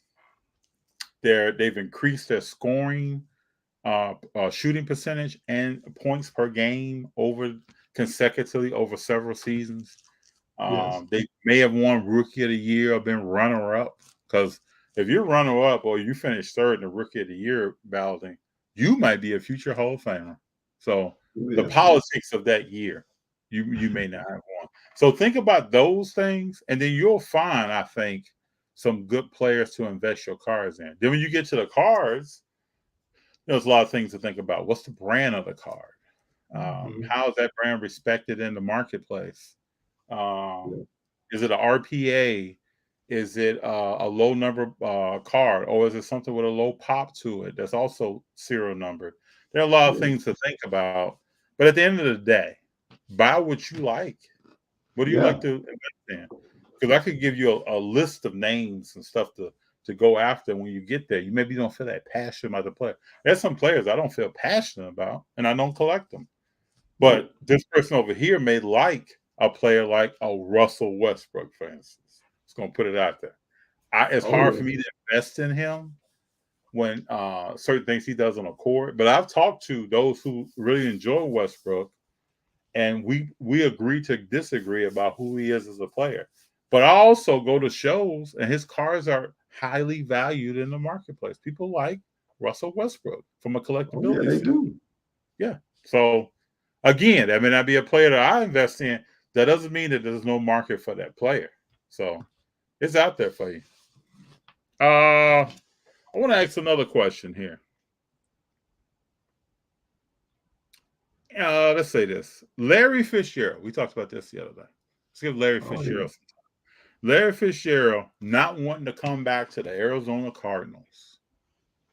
And those who don't know, Larry Fitzgerald played for the Arizona Cardinals. He was there when Kyler Murray was first drafted. He said in the offseason, I'm not coming back. What led to that decision? He's a future Hall of Famer. Without question. At catches and yards, it's like Jerry Rice, T.O. Randy. It all depends on what category you're talking about. Then it's Larry Fitzgerald. Fitzgerald. Yep. So he's top 5 wide receiver. Any way you want to go down the rankings or the Oh yeah. categories that make a great wide receiver a great wide receiver. But why would he not want to come back to Arizona? Arizona is a franchise that does not win, and they don't win the big game. And so, in my mind, is this a Megatron situation? Is this a Barry Sanders situation? Well, he's tired of losing. He's tired of coming to camp and running around in Glendale, Arizona weather, and then losing after that. That could be it. I would have to. I would definitely have to agree with that. I think losing that Super Bowl, I think may have left a bad taste in his mouth because they had the game. They really had the game sold up. It was just a few plays that they could have made. But I think what really demolished that was when James Harrison made that interception and took that ball and ran it all the way back to Oh yeah, that score. was a play. That was a play. That was Woo! one of the better plays, pick sixes in NFL history. Yes, Yes, just put a dagger in him. But yeah, I think it just left a bad taste in his mouth. So I agree. That's a good question. Thoughts on Anthony Edwards? JP, what do you think of Anthony Edwards? oh man. I mean, I don't know. I'll let you take that question. I'll say Anthony Edwards has shown me more this season than I ever thought of him last year. He has a jump shot. He can dunk on you. He's aggressive. He has a mindset where no one's better than him on the basketball court. Those things can be benefits. I just want to see more from him over time. I do see him attempting to play defense in games. I just want to see more from him over time. We've seen a lot of scores come to the NBA and score, but they don't win championships. They don't do too much more. Besides score, they don't consistently play defense. They don't consistently grab rebounds. He came out the other day and had a game where he hit 10 threes. He's the youngest player in NBA history to hit 10 threes in a game. Yep. Again, this young man can score the basketball. So I don't have any questions about that. But now we're going to start having questions about what else can he do. From a collectability standpoint, he might be someone to collect, in my opinion. He might be someone to put on your radar to see what is he going to do later. I don't know what other collectors do. Do you collect people and then have people on deck that you're paying attention to? He might be that person that's on deck that you're paying attention to. What is he going to do? When's the last time Minnesota put out a consistent all-around player? Kevin Garnett? That's part of, well, yeah. You got to think him. You got to think Stephon Marbury. You know. Yeah, but then Stephon Marbury, he had to go overseas to find success. Yeah. You couldn't find that in the NBA. But I'm talking about strictly NBA. I'm getting after it every night. I'm scoring, rebounding, playing defense, blocking shots, doing what I do. Garnett. Yeah, that's KG. That's KG all day. So I just want to see if Edwards what can he come with? Yeah, I would definitely have to. AD is 28. Thank you, Jeff. Does he play 28 or does he play 82? How does he play? I know people like, man, he's hating on AD. No, we just want to say the NBA is joking. Dexflo, you've been on fire today. You've been on fire. I don't believe Jokic is the face of the NBA. He won an MVP last year. Can you find him in a commercial? I haven't seen him doing anything. I see Luka more than I do Jokic. No. Hey, let me drop this on Dexflo Toys. I have a friend that plays with Jokic on the Denver Nuggets. So I just want to let you know that I could find out from him if he's the face of the NBA now. That's his teammate, but and FD knows who I'm talking about. Mm-hmm. He knows exactly who I'm talking about. So I don't know. Bro, Dexter, AD is a bum. Give me 8 over him. You won't hear me I may use the word trash at some point. Me personally, I wouldn't call AD a bum. There's some other players that have come to mind over the years that may fit that description. He's a young man that's not consistent, and he's easily hurt. Those are the two things that's going to hinder him and his greatness in his career. And I even question a lot: does he have a drive? No, you can't put a drive in a person. At least I don't think so. And last year in the bubble, you see LeBron take him to the side and talk to him in the corner. You got to get talking to him to get it going. You got to get it going. I believe LeBron James has a drive. I've never seen a game where I'm looking like, man, LeBron's passive right now. Unless he's passing the ball around. But he still is not just way AD sometimes can be. You gotta like starting the lawnmower. You gotta pull. You gotta get him going. Yeah. He just doesn't naturally have that. Aiden, again, Dexo. If Aiden doesn't have, if CP3 gets hurt, slips on ice, Yes. I was just getting ready to say that. has food poison, eat some bad tacos, anything like that, brother, Aiden cannot score the basketball. He needs Nope. that pick and roll lob. He needs that. If not, he's not doing anything, which is Mhm. why he's talked about more now since CP3 has been there than he ever has been in his career. You said Lakers trade AD. The question is, Marcus, what is his value? He doesn't really have a value right now. Nope. Who you gonna get for him? Yeah. I mean, that's the thing. That's the thing you need to look at the front office of the Lakers. Who are you getting for AD? And what value do they add to the Lakers organization? Mm-hmm. Yeah, I agree, Jeff. AD is hurt too much. That's what I said earlier. You know, when they was in the bubble and they played what those 50 games, if that, and they won a title, sure. But if AD has to play a full season along with playoffs to get to the championship, he can't do it. He'll be hurt. Yeah, Armin, I'm happy with the Bulls, but I still got to see more out of them. I got to see him do more. All right, Jeff. Luke is the face of the NBA along with Trey and Tatum. I think that's the play the NBA is going to try to make. Trey still has to show what he's going to do as well as Tatum. Tatum does well. Boston doesn't do well. So that has to get a little bit better. Yeah, yeah. Super bad. It will still keep going down. He has won an MVP in a big game this season. I think so. I believe it. Giannis.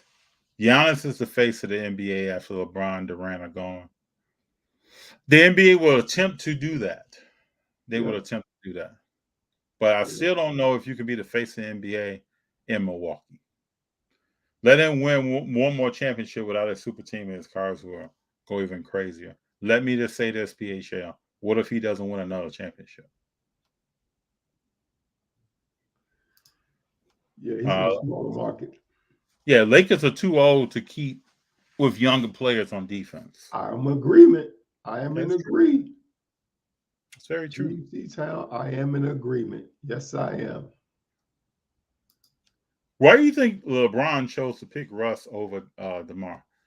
I believe because LeBron's looking at Russ as a facilitator, and that means that the ball will be in LeBron James's hand more Mm-hmm. with less effort from him. So he doesn't need to bring the ball up the court. Doesn't have to play point guard. Doesn't have to do any of that. But he can get into a scoring position and be fed the ball. DeMar is a scorer. Yes. So if you take a scorer like DeMar and you put him on a team with LeBron, LeBron's gonna have a problem with that because he's not gonna be holding the ball. Yep. So that's why he picked his Schroeder last year tried to become a scorer. You LeBron know didn't like where he's at. Yeah. You know where he's at. He's not on the Lakers. Do you have more than 10 of the same exact card? Yeah, some cards I do. Yeah. Especially from when I used to open a lot of packs. And I'm talking about like players that we would all name and know. Yes. When I used to open a lot of packs. Yes. For sure. Mhm. Timothy, what Curry card did you buy after selling your LeBron James card? It's a I get this question a lot. Uh, Yeah. it is a Panini 2009 Panini Red out of 100 Curry card. Okay. Card was Yeah. greatly undervalued. For what reason, I do not know. Yeah. That's a nice card. Really nice card. Thank Yeah. you. I want everybody to know out there too. Like that wasn't a snap decision.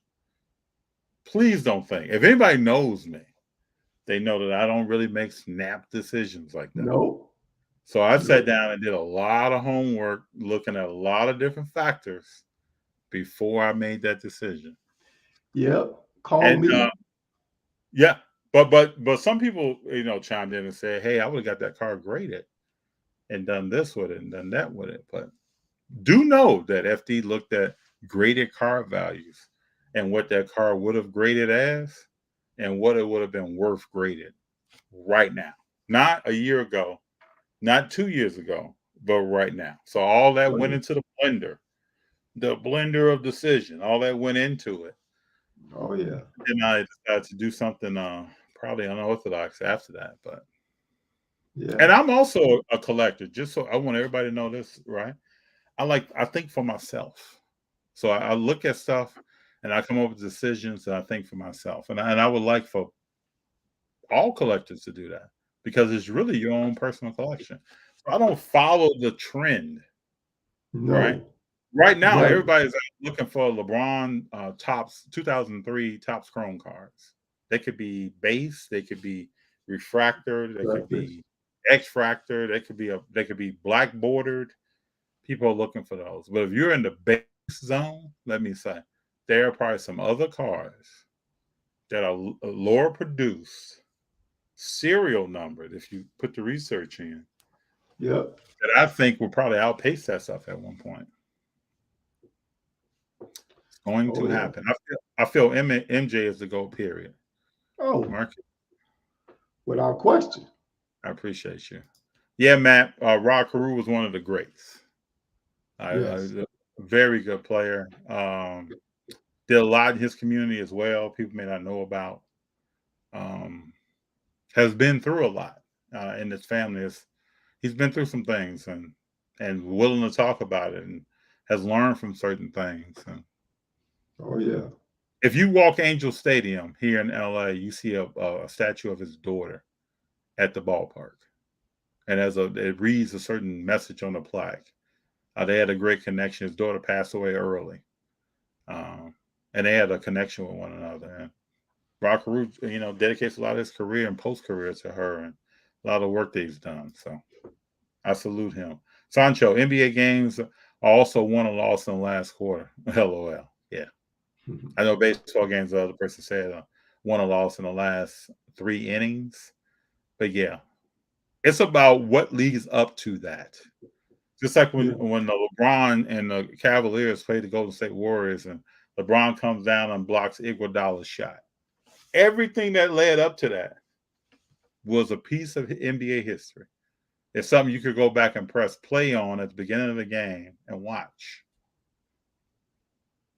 But listen with that though. I'm not gonna make no excuses. I don't make excuses for players. It's always the next man up. But Iguodala, we know, was hurt. It was several people that was hurt on that squad. Mm-hmm. Now, let's look at this now.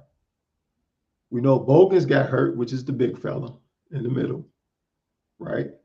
I know what you're gonna We, bring up. we I all already know know. that Draymond Green. yes, was suspended in the NBA's final. You name me one player in NBA history that was suspended in the NBA finals, then we can have a conversation. Go ahead. Can anybody do that? Anybody out there It's that's not happening. watching What's to Play live right now?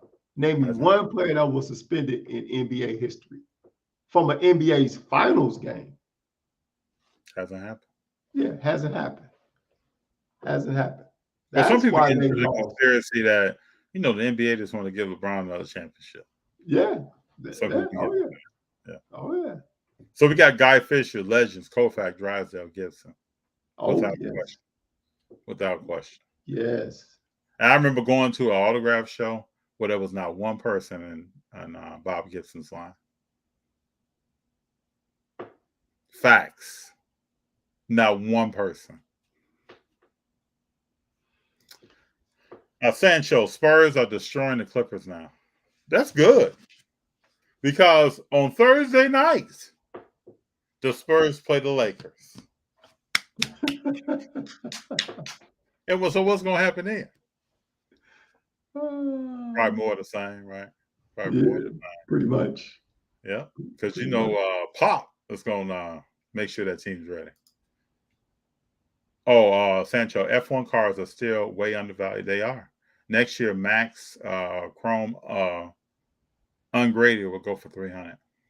I've seen some great Max cars out at shows recently. I'm at myself. I'm learning more about Formula One, so Okay. I don't invest in Formula One. It's interesting though. I understand. Yeah. It was my pleasure to meet you, sir. Always, Yeah. always. Yeah, I Matt. appreciate you coming up to the show and coming over to us and talking to us. And again, if we see anybody at a show, please come over and talk to us. Also, I want to let you know. Let's hear a roll of a drum here. I want to say something here. Let's see. As we sit here right now, we are 47 subscribers. Since we've been on, we picked up one subscriber, and I want to thank that person for subscribing. Yeah. Everyone, anyone that's here knows. Anyone in my family, everyone is special to me. But we are 47 subscribers away from 2,000. And I believe we can get there by the end of the year in 10 and a half days. So Oh yeah. if you know anyone that wants to subscribe to a channel and you believe in FD and G and what we're doing, let them know about the channel and have them subscribe. It'd be, I will really appreciate it. It'd be great because we got more planned after we hit 2,000, way more planned. Sancho, you can still get in on F1 before it gets even higher. Understood, Trevor? After you following Maya Brandy at UCLA? Yeah. Maya Brady. Yeah. We know who she is. Oh Oh, for yeah. sure. For Brady's sure. niece. Oh Yeah. yeah. Mm-hmm. Oh yeah. And anybody knows that her mom was a heck of a softball player as well. Maya Brady's mom. I can't recall her name, but she was a heck of a baseball player too. A heck of a pitcher. I just know Marcus. I just know the games of football, baseball, and basketball so much better. But I like the emotional part they're bringing to F1. People like emotion. Yeah. With that, no, with that. No Bradshaw. Uh, Timothy, if you go back and look, and I don't disrespect Terry Bradshaw, but if you go back and look, of the 70s, he was a facilitator of the game. He was not you didn't hang your hat on, what is Terry Bradshaw going to do today? And how does he, I equate him to Trent Dilfer almost for a time span. He didn't throw a lot. He relied on the defense, and they had a hell of a running back behind him. So he had to facilitate the game. And he did a good job at that. He won 4 Super Bowls. He won more Super Bowls than I did. Yep. The great So Chuck Noll. I respect him. That's right. Chuck Noll is his coach. I respect him. He's not in my top 10. And then Timothy, if he is in your top 10, please send us your top 10. I like to see it and talk about it. And I will respect your top 10. It's not because I want to rip it up or anything. I just want to see it. Johnny U was my man back in the day. He's Oh one of yeah. the people who helped open up offenses to what He we did. know Ran that bootleg. naturally could throw the football. Oh yeah. Oh yeah.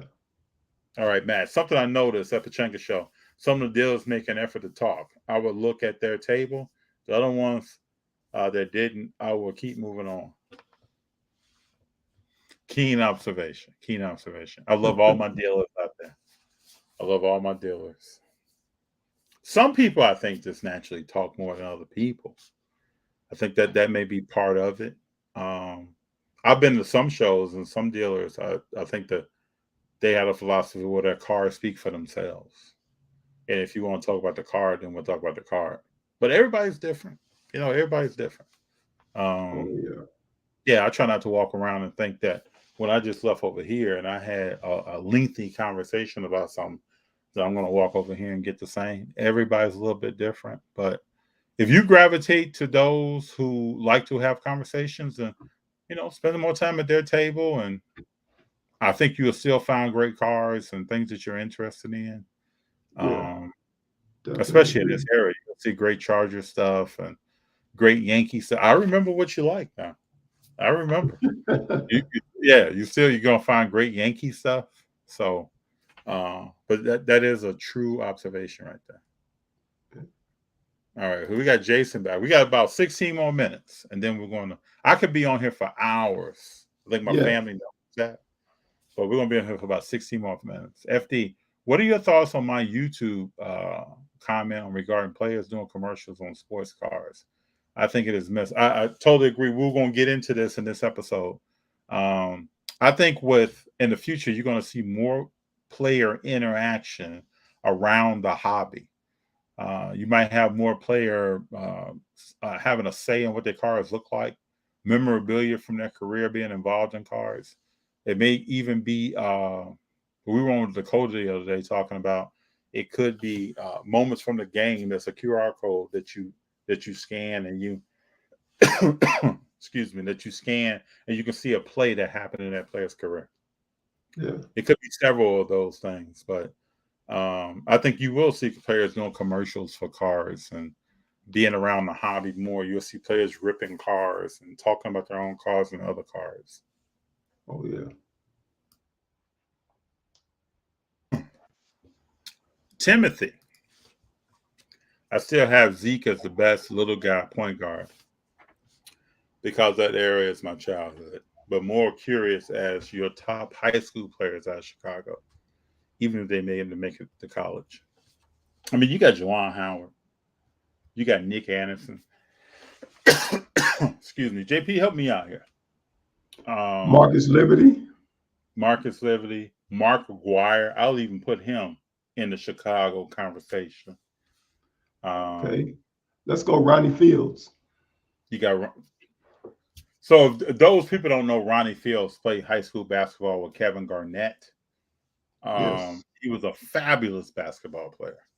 But got into a car accident. Other things happened.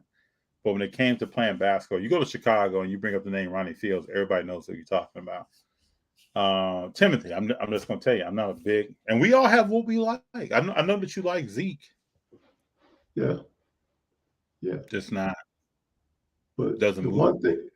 one thing I can say about Ronnie Fields was this guy was not a very tall guy. But everything that Jordan was doing, Ronnie Fields could do the same Yeah, at in his high high school. in Yep. high school. Mm-hmm. Yeah. From a leaping, jumping perspective. Yes. Yes. Rick, what's up, man? New Hey, subscriber. what's Just up? found out about you on Sports Cars Anonymous. Thank you, sir, for subscribing. I really What's, appreciate you. what's up, Rick? I really do appreciate you. Thank you very much. Please let us know in comments and on here as we go forward what you think of the content.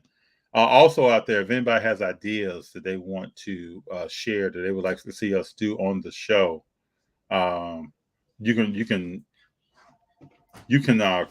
send an email in to rollingwithfd@gmail.com.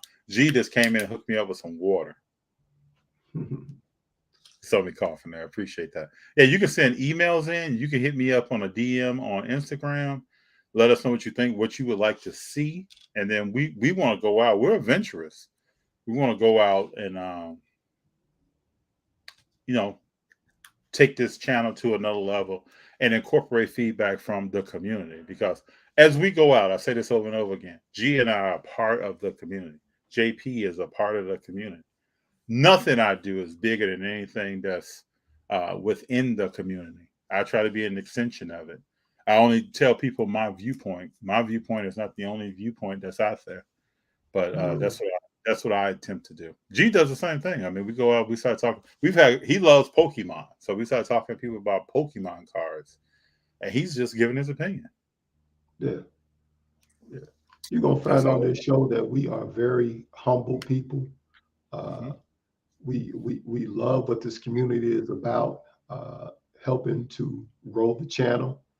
Um, but we love to be engaged with other people and getting their opinions and what they think, and it makes it for a healthy community when we can do that. That's how we learn and grow from each other. you know, what we can be doing to help to become better at what we're doing, you know. So True. Timothy, I think someone else asked me recently about star cards as well. We talked a little bit about it in our last show at Pachanga. That's out on YouTube right now. But I think this is a great question for those who don't know the history of these cards and how they kind of came about. So, thoughts on Jordan 1985 star cards? 1985 star ooh, NBA yeah, dunk contest checklist card is super undervalued. Don't yeah, know what I'm talking about? You better check it out. But let me give you some history here, Timothy. You may already know this, but there may be some other people that do not. So when star cards, the 86 Flair, people may be saying, well, if Jordan had a star card, why is everybody talking about the 86 Flair? How is that his rookie card? The star cards were heavily counterfeited. I think people were Xeroxing or copying these in their garage, cutting them out, and then so right. And they were heavily counterfeited overseas as well, both domestically and overseas. So they were so counterfeit that people didn't even want to even talk about them, or they lost credibility within the market and they lost value amongst collectors. Mhm. So then comes Fleer, who have already been doing baseball and other sports. Yeah, Uh, Reputable company, putting out good products. They started making basketball cards. That became, and you'll see in different sports and different players, there's a one card usually that becomes the face of a rookie card for a player. And the 86 Flair became that. So now PSA, so everybody out there knows, PSA will not grade a star card. So you can't send a star card to them and say, hey, this is a PSA 10 star card. Doesn't exist. yeah, So BGS, Beckett Grading Services, is I think the only company I know. I don't know if SGC does. Please chime in and let me know. But I know Beckett will grade star cards. yes, they So do. and so Timothy, that goes into why the card is greatly undervalued. Because you have one grading company, one big grading company grading them. The other ones don't want to touch them because they don't want uh, some of the IG pages to come out and say, that's a fake card, and you graded that card and put it in the marketplace, and Yeah, it's hindering collectability and things that nobody wants to touch that. So that's yeah, why those cards are undervalued. But yeah, there is still a value for star cards that are in the BGS slab. There's not something that I would recommend anyone go out and buy that has not been graded. But if it has been graded, there's marketability there. But that card is probably never going to be worth what a 1986 Fleer is worth. And there's no, some, I think that slam dunk card, if I remember correctly, is a very low price card. I mean, if I yeah, remember it is. what I'm thinking, looking on eBay, that's a very low price card. Pretty Yeah, it is. somewhat affordable compared to some other stuff. But that's the history lesson for today. That's the Yeah, reason why. no, nobody wants to be associated with that. Not at all. Russ and AD for Cat. That's aggressive. That's aggressive. Uh, I got to see a lot more from Cat than to say that, but I respect it. How would you go about selling lower cards? I think we talked about that. Yeah, FT doesn't make snap decisions. He usually walks away and thinks about the first to buy first. Jason watches the channel. He knows the strategy. Unless, of course, he sees a Brady number. Yeah, a card for 50. Did you believe? Could you believe that? In the last Pachanga episode, I wish I had the card in front of me, JP.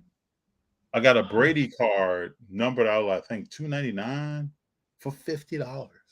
No, that's a steal. You That talk is to the people. Let me see if I can find this card right quick. I want go to show ahead. you. Hold on. Yeah, Go ahead.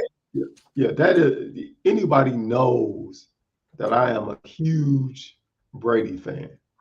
And I used to tell FD about Brady from day one. And the reason why I would tell FD about Brady from day one is because my cousin used to play with Brady and won 3 Super Bowls with him as a wide receiver. So I knew about Brady way before a lot of people did, but not just because my cousin just played with him. I knew about Brady in college when he was at Michigan and in the work that he put in and things of that nature. So He is the man. He did put in the work. A 6th-round, 199 pick. Come on now. 7 Super Bowls. About to win 8. Come on now. So this is the car that Jason's talking about. Let me see if I can get Oh, this. wow. The Crown out of Dude, $299 for $50. dude, you about to have me get on eBay right as we No, speak. this is on the show. This is on the show. And I respect the vendor a lot. And I'm gonna say this: when you go to a table and you see cards like this, there could be many stories why this card is this low. I went to a table recently, and I think it's also on the Pachanga show, where a vendor had a Jason Tatum card for sale. He said, "Hey, I just don't like the Boston Celtics. So really, whatever decent offer you give me, that's your card." So I respect the vendor a lot. She negotiated with me. I think I got $5 off this card. But when you go to a show, we saw a $14,000 Clay Thompson card, rookie card, with a patch and autograph. It was in a great grade. I think it was a BGS 9.5 with a 10 on it. It was a great grade. We saw some cars that were very expensive. Very expensive. So that's out there. Always know this. You're gonna see me do 2 things when I go to a show. Or 3 things. You're gonna see me prospect probably with a vendor or a seller and build a relationship with them for something in the future. Yeah. And I don't even know what it is at the time. I'm just looking at what cars do they sell. And most vendors have some kind of a rhythm to the cars they sell. What kind of players? Are they rookies or second years? Or what cars are they interested in? Then you'll see me look for some higher value cars. And probably higher value before they get to a crazy amount. Like back in the summer, I purchased this Jason Tatum card, rookie card. It's a pop 1. Yes, great card. It's a pop 1 card. JP and I have talked about this card a lot. And Yeah. you can see here, the green screen is taken over. But there's 4 patches. So there's 4 different areas. There's 4 different openings in the surface of that card, which makes it more difficult to get a high grade. Everybody out there knows that if you have a patch card, it's hard to get a high grade in that card. This one was a high grade. When I saw this, Jason knows me. I walked away to understand, do I really want that card? Because I don't want it to be an impulse. And I had to think about it. I had done some research on Tatum's career. He had just played well against Brooklyn in the playoffs. What is he doing in his career before I make a purchase like that? Jaylen Brown, that's just not the player for me to invest in. That's the way the way he plays the game. That's just not me. But I see Tatum progressing. A lot of people think Jaylen Brown and Tatum can't play together. We'll see. But I think if Tatum puts on a Boston jersey or somewhere else, he's going to be okay. Oh, yeah.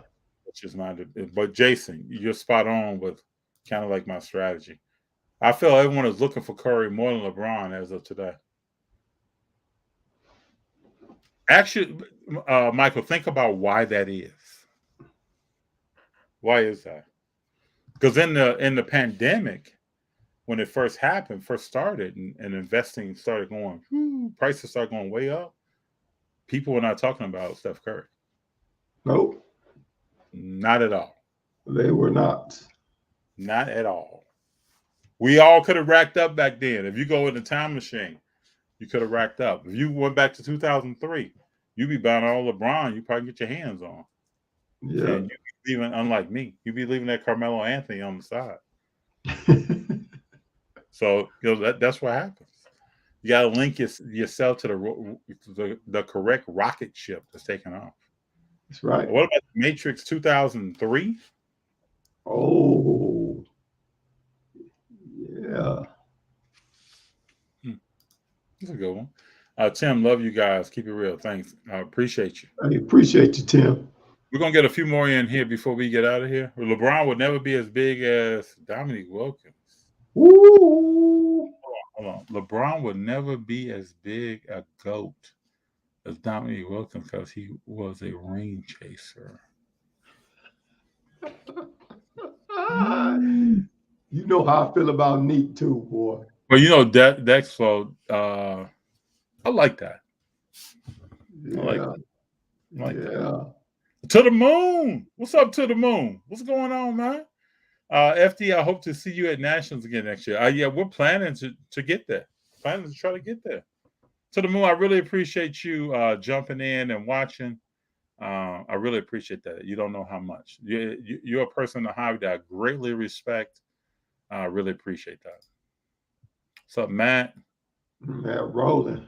Yeah, Nationals on your bucket list. Get there. I mean, it's an event that if you don't make it this year, try to make it in the future. It's there are a lot of good local shows here in the LA, San Diego, San Francisco area. They're great shows. So Yeah, if you can't make it to the national, you make it to the show that you can make it to. One yeah. day, maybe you just put it on your list and say, you know what, I'm gonna get there one day. And again, It'll be there. if it's not 2022, it'll be there. Yeah, it'll be there. Haven't had the opportunity to talk to you yet, but watching this channel, I can see you are a class act. JP, Jason's giving you a shout out, man. Hey, With the appreciate wealth you, of Jason. Appreciate you, and Jason. JP, you should know I think highly of Jason. Oh, yes, yes, Very highly of Jason. So yes, yes, indeed. what's your plans for the channel in 2022? We're gonna continue to get out and be a part of what's going on at shows. Um, uh, be a kind of a facilitator there, just learning more, seeing what's going on in the hobby. It really helps me.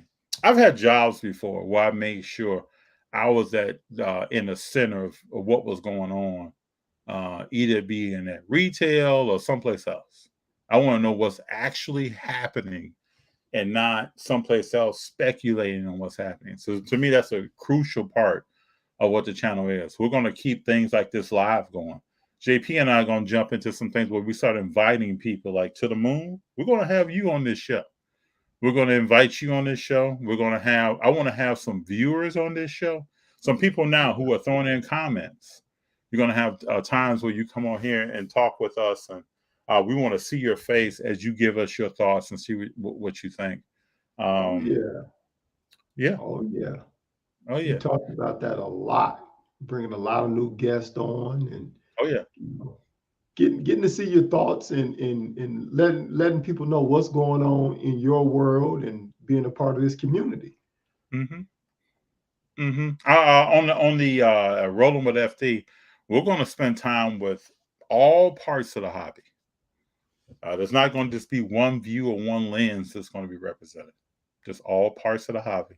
So when you see an episode and you're like, oh man, they're walking the show or they're with that person. Oh yeah, yeah. We're going to give them a platform to explain who they are, what they do, when they started collecting, tell their story, because it's important. So I appreciate that question. Tim, no top 10 QB list. Just like hearing your opinion on why a four-time Super Bowl winner is not a top 10. So Tim, this one I'm gonna do. Let's see here. I love you, bro. But let's get down. Let's get down to some data. I love talking about some data. Hold on, let's see here. Tell you about Terry Bradshaw. Just so you know now, Timothy, there were some people who thought Terry Bradshaw should not be in the Hall of Fame. There were people who thought that Troy Aikman should not be in the Hall of Fame. Those people could be wrong. But let me just say that. Terry Bradshaw had 27,989 yards thrown.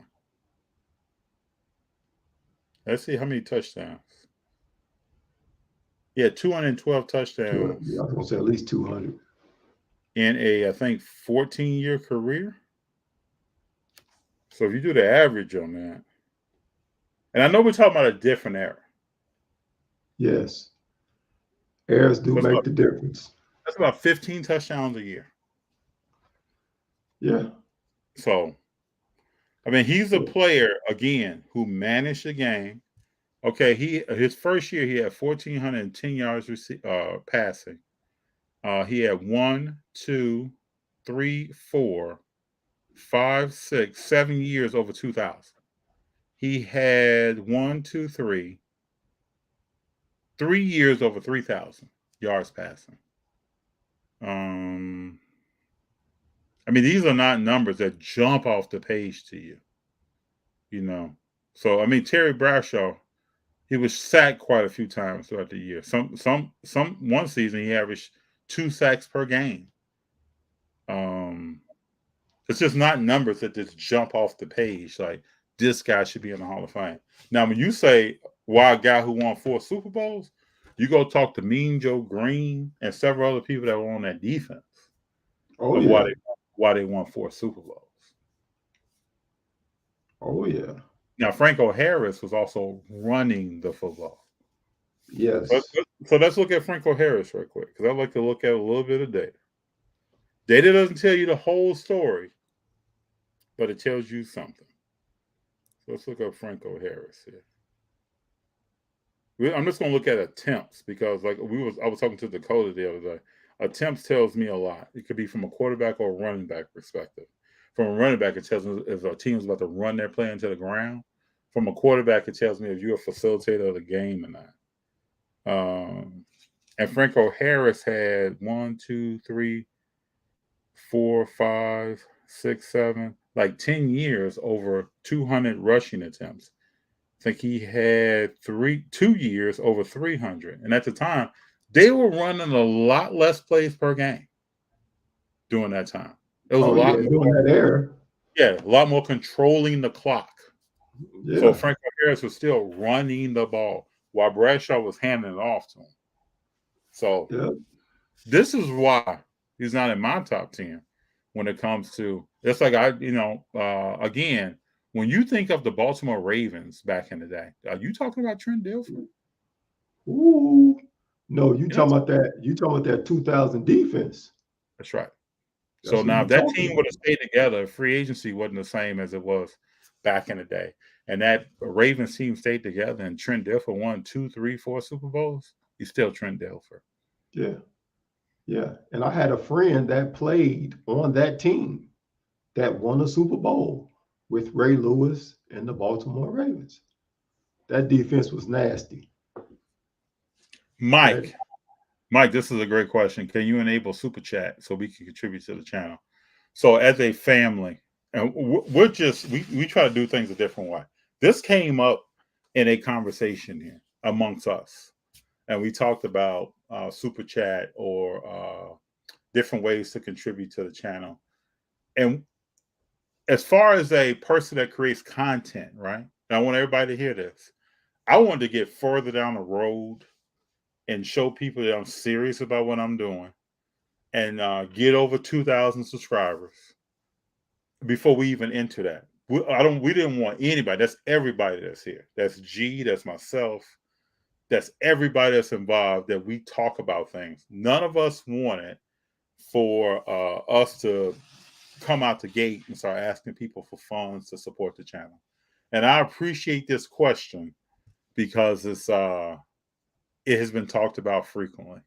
And I appreciate that you're at a level where you would like to contribute. And we'll take this feedback back and put it back in the blender of how we make decisions. And then I'll let people know, in the future what the plans are. But I just want you to know that we want to come with it. We're trying to come with it in a positive way before we start talking about contributions. And that's just the Rolling with FD camp philosophy. Rick Loud, people who collect basketball are crazy. That market prices are insane. I stick with baseball, mostly vintage. I can respect that. Yeah, I can respect that. I can respect that. I can also respect the people who collect basketballs. Like, who the hell is collecting baseball? No, Marick, I'm messing with you, man. I can respect that a lot. Yeah. I really can. I've talked to several baseball collectors who feel the same way. The thing in basketball, people say it's volatile. It is. But again, I say again, if you're spending $3,000 on a Bowl card, basketball cards are volatile. Mm-hmm.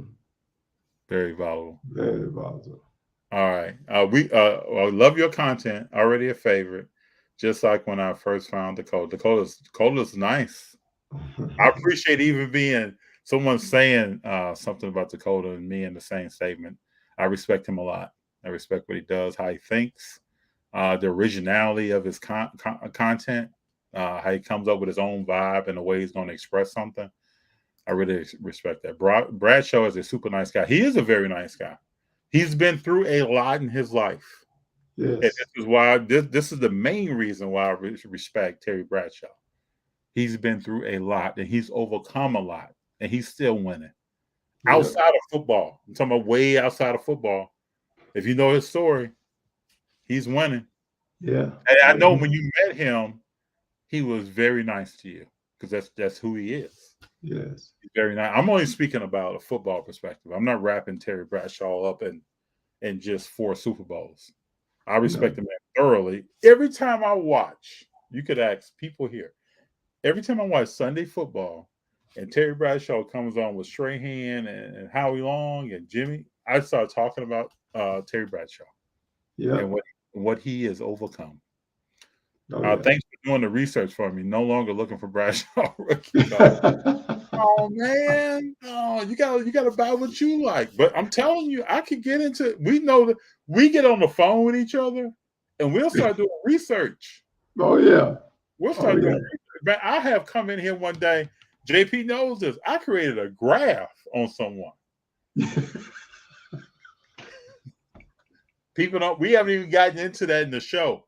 I know a strong suit of mine. I can walk around and talk to people, but I'm telling you, I can get very analytical about a person's career and what they've done. Yeah. We were talking one day about Le'Veon Bell. I tell you this, I can just name people. We were talking about Le'Veon Bell, and I asked JP, "What has Le'Veon Bell done?" He was like, "I don't know, man. He did this with Pittsburgh, did that," and then I pulled up some stats on his career. How many yards he's rushed for, and how many touchdowns he has. Yeah. The only reason we all know Le'Veon Bell is because of ESPN and people talking about him. On the field, he has done too much of anything. Is he still playing with Baltimore? Does anybody see him coming to a game? I don't know. That's a good question. I know he was with Kansas City at one point in time. Oh, Stallworth and Lynn Swann? Oh, yeah. And they still weren't throwing the football. They still weren't really throwing the football. That wasn't that game. Dude, I'm telling you, when you talk about Lynn Swann and Stallworth. When Bill Walsh came in with the 49ers, he flipped the script on offense. Oh, yeah. And what they were doing. Oh, yeah.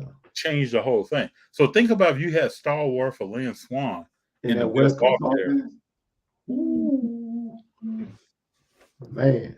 Man, they had Lynn Swann, something nice. Yeah. Let me get through a few more of these, and then we gotta. 85. Look at Rick. 85 Bears defense was better.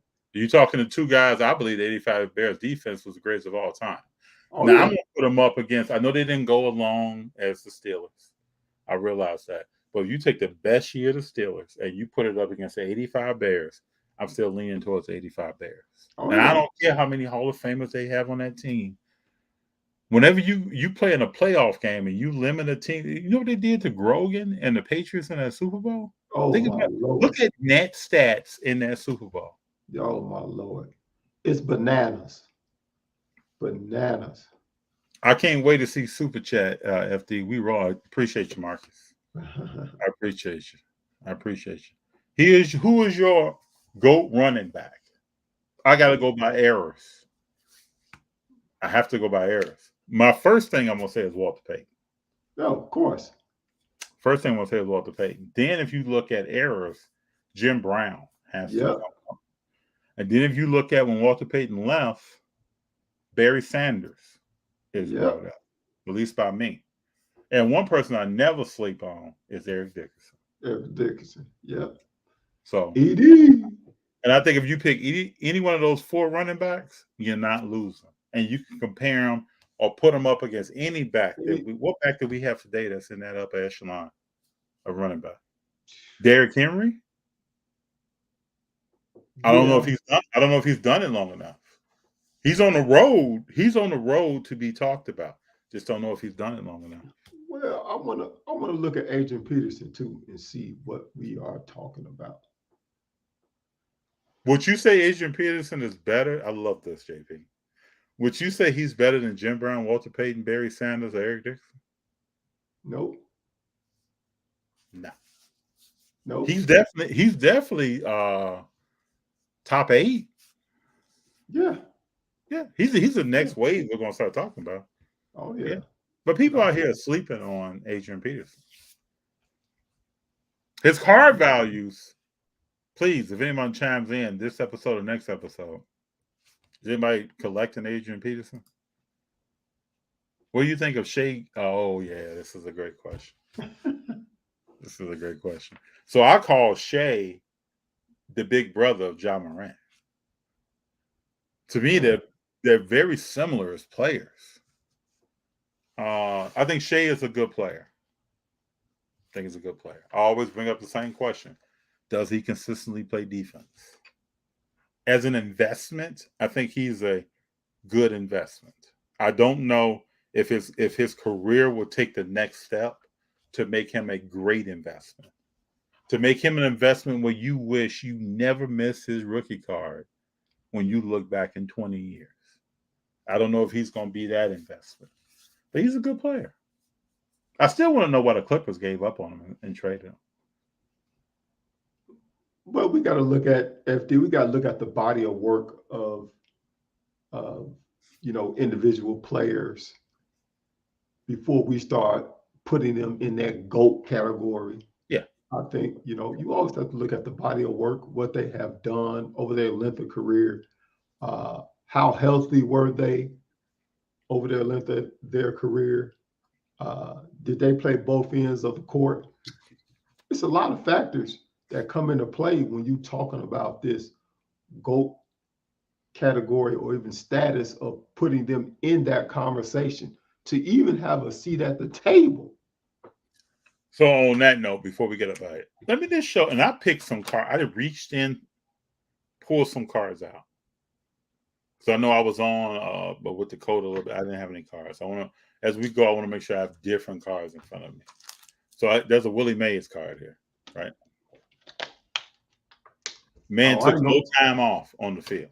Oh, I'm not going to go get my cards. We already talked about Tom Brady. Oh, yeah. He's not taking time off. Kareem. Oh, yeah. Not taking time off. So we talk about good to great. Another Brady. Not taking time off. Steph. I don't see him chilling on the court. The Bean himself. Don't see him taking time off. So just think about when you talk about Shea. And this is a guy who I think is coming up, could get there, still has more work to do. And he's proven himself more than Shea has. Just think about that.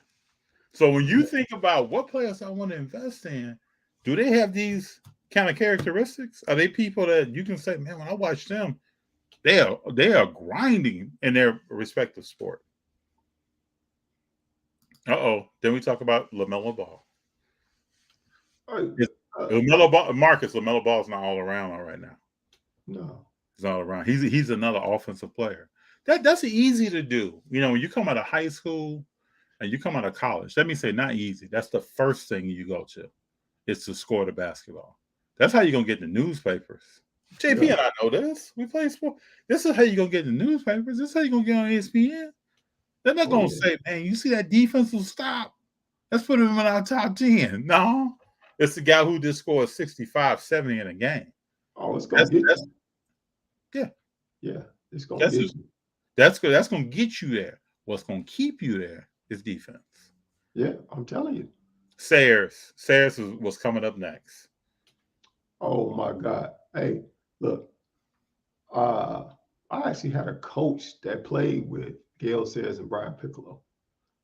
I won't but yeah, he did play with the Bears back then.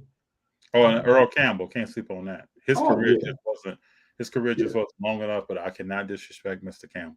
Ooh, dope. We're All right right. here. So, Mike Aldridge, please let us know what state you live in because I'm going to be flying in soon to wherever you live. Because if you just picked up an AP rookie at your local car shop for $1.50,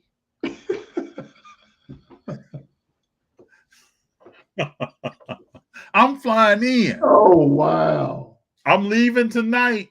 Hey, Mike, Mike might get my email address, a phone number, or something. We had to Hey, go. Mike, send to rollingwithfd@gmail.com where you live. Just give me the state. I'll figure out the city. Yeah, because I'm about to get me a whole stack of those. I need them. AD collection. Yeah, I appreciate you. You know, I only show cars to show kind of the strategy. It's not anything other than that. It's not to brag on cars or anything like that because everything is relative. You know, we've been to shows where you walk in, you may see a $750 million car. Everything is relative out here. It's just like the cars you see on the street. Sometimes you see a Maserati driving behind a Chevy Chevette. Everybody's still driving now, and Oh, yeah. it's the same thing in this hobby. So I only show them to show like a strategy of buying, and just wanted to help. When someone's talking about Shea, he's going places. He's a good player. You gotta give it time. And a lot of times now we just don't want to give it time. We want to say who somebody is or is not quickly before giving it time. Jason Tatum is the truth. Got that pink optic rated rookie. That's a great card. Ooh, that's a great card. That's an excellent card. S. Donovan 74. You know how to pick them. Just put that thing away in some storage, temperature control, and just Yeah, lock the door. lockbox. And let that thing just take care of itself. That's a beautiful car. I know exactly. I've seen that car. I know exactly what you're talking about. Yeah. Do you guys clear out any car stores in April of 2020? You know, when April of 2020 came, my mind was on, say this all the time, it was on something totally different. It was about the safety of those in my household. That's exactly what I was thinking about until I started doing some research, starting probably around June of that year. Then I started thinking about other stuff. But initially, I wasn't thinking about cards. What's your collection focus on? I'm building Ernie Banks Topps Master set. Ooh, I love that. That's nice to build. Mr. Ernie Ernie Banks is a Banks. good player. I It's think I real may nice. I may have an Ernie Banks in my collection. My collection is focused on, again, a strategy of certain types of players.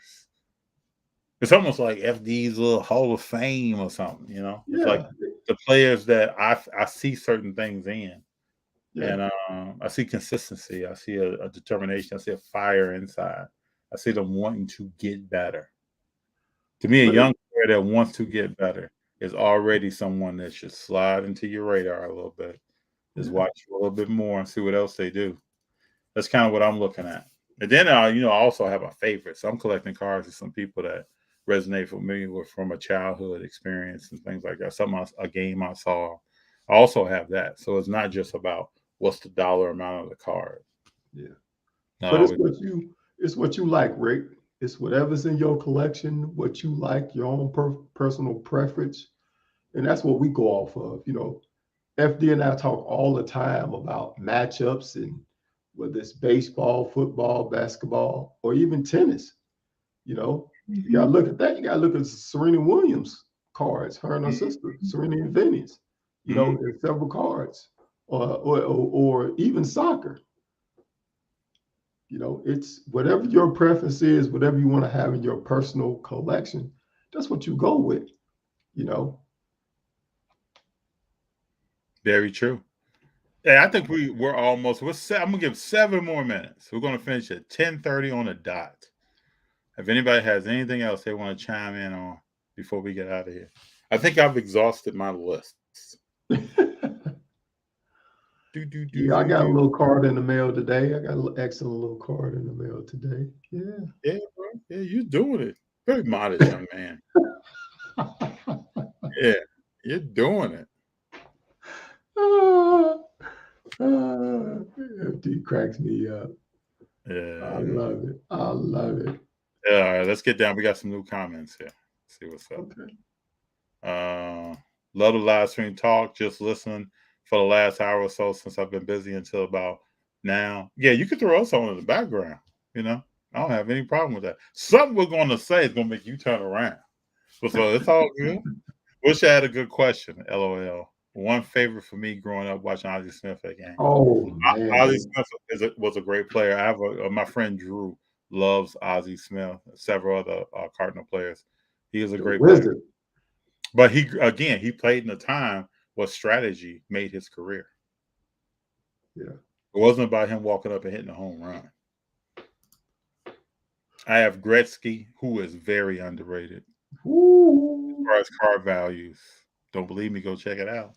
We were Brady just George, talking about that. but is the GOAT in baseball? You said who's the GOAT in baseball? Is that what the question is?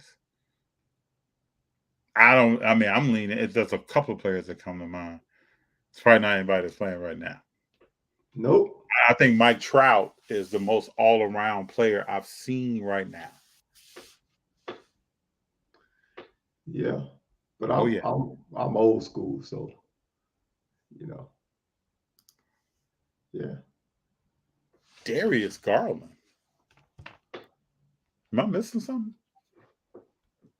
I don't even know who that is. Hold on, let me do some quick. Oh, Darius Garland with the Cavaliers. I don't even know who that is. Just let him play. I really don't have any thoughts on him right now. I did watch an article, I think, the other day on him, but just let him play. Let's find out who he is. Because a lot of people thought Porter Jr. was about to do something, and it hasn't happened. Jerry Rice is the real GOAT. Jerry Rice is the GOAT wide receiver in my mind. I don't know if I can. JP, you tell me what you think. Can you compare Jerry Rice to Jim Brown? No. I can't do that. You can't do it. I can't do that. And I played the line, so I can't do that. But And I play wide receiver. Yeah, there you go. So we're here talking. So you talking about running routes, waist, hip, foot movement, changing direction, and going from 0 to 100 and stopping and going from 0 to 100 again. You talking about catching the ball? Yeah. You're talking about running to the ball wherever the quarterback throws it, taking the hit, initiating. Jerry Rice used to initiate some hits. Knowing his playbook backwards and forwards to get to 22,285 yards and 208 touchdowns. And I've committed those numbers to memory. Yeah, he's that. And more. Mays. So who's better? This next time we'll get into. We'll add this to the list. Who's the better player, Jerry Rice or Randy Moss? Man. Moss was that deal, though. He was. He was that. He was that deal. Mays is a good player. You could pick Hank Aaron. You could pick a few players here. FD. How was the Pachanga show? Pachanga show was great. Well organized. Looked like you were at a mini national show. Music in the background. You could go get a drink of water or some kind of celebratory beverage if you wanted to. It was just a great show all around. They do it in a class way. And I know there's also another show coming up in January, a car stock trading show. I think it's January 29th. That's going to be also a great show as well. It's moving to the Van Nuys Sherman Oaks area. If you're in LA, please come check that out. I think it's going to be a great show. And G and I are going to be there just milling around talking to people. Probably in a way you've never seen us before. But we're just going to be talking to people. GOAT in baseball, and not even close, is Harold Baines. Oh, man. Dude. I think you already – yeah, Dexfo, you already know that us two respect Harold Baines a lot. Yes. 83, he was on the team, and I was 8 years old. A lot. 0 to 100, Barry Bonds, Rick Barry. I don't know what Barry. And so this is our last one for the night. Griffey, if healthy, would have been the greatest of all time.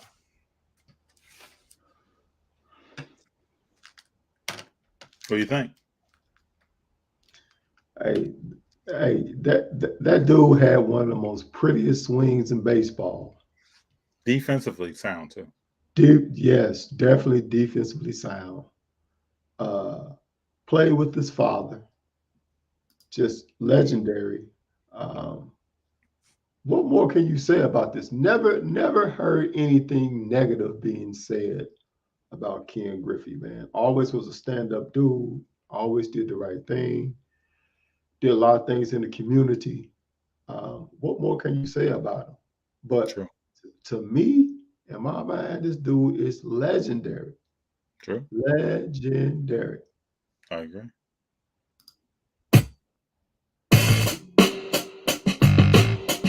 Yeah. Another great episode.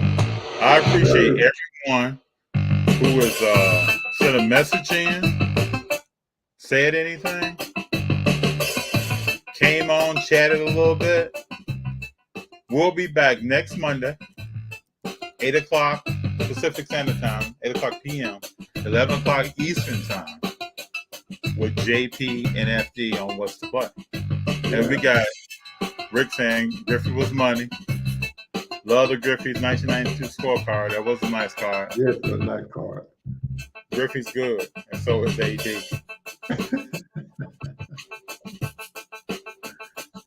Yeah. I definitely want to thank y'all for coming out and, with FD and JP on What's the Play. It's always a pleasure to have the community, people in here chatting and get to hear different opinions and things like that. Man, we really get a kick out of this. We talk about this all week.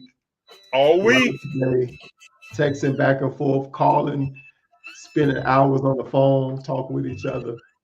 Yeah, so it's been great. Until next time, JP, you have a good one, sir. You too, sir. Everybody that's out there, thank you for tuning in. I appreciate the 21 strong that's on right now. Until next week, we will be back. And remember, we originally got on here for an hour. We've been on here much longer than that. Yes, sir. Talk to y'all later. All right. Peace. Peace out.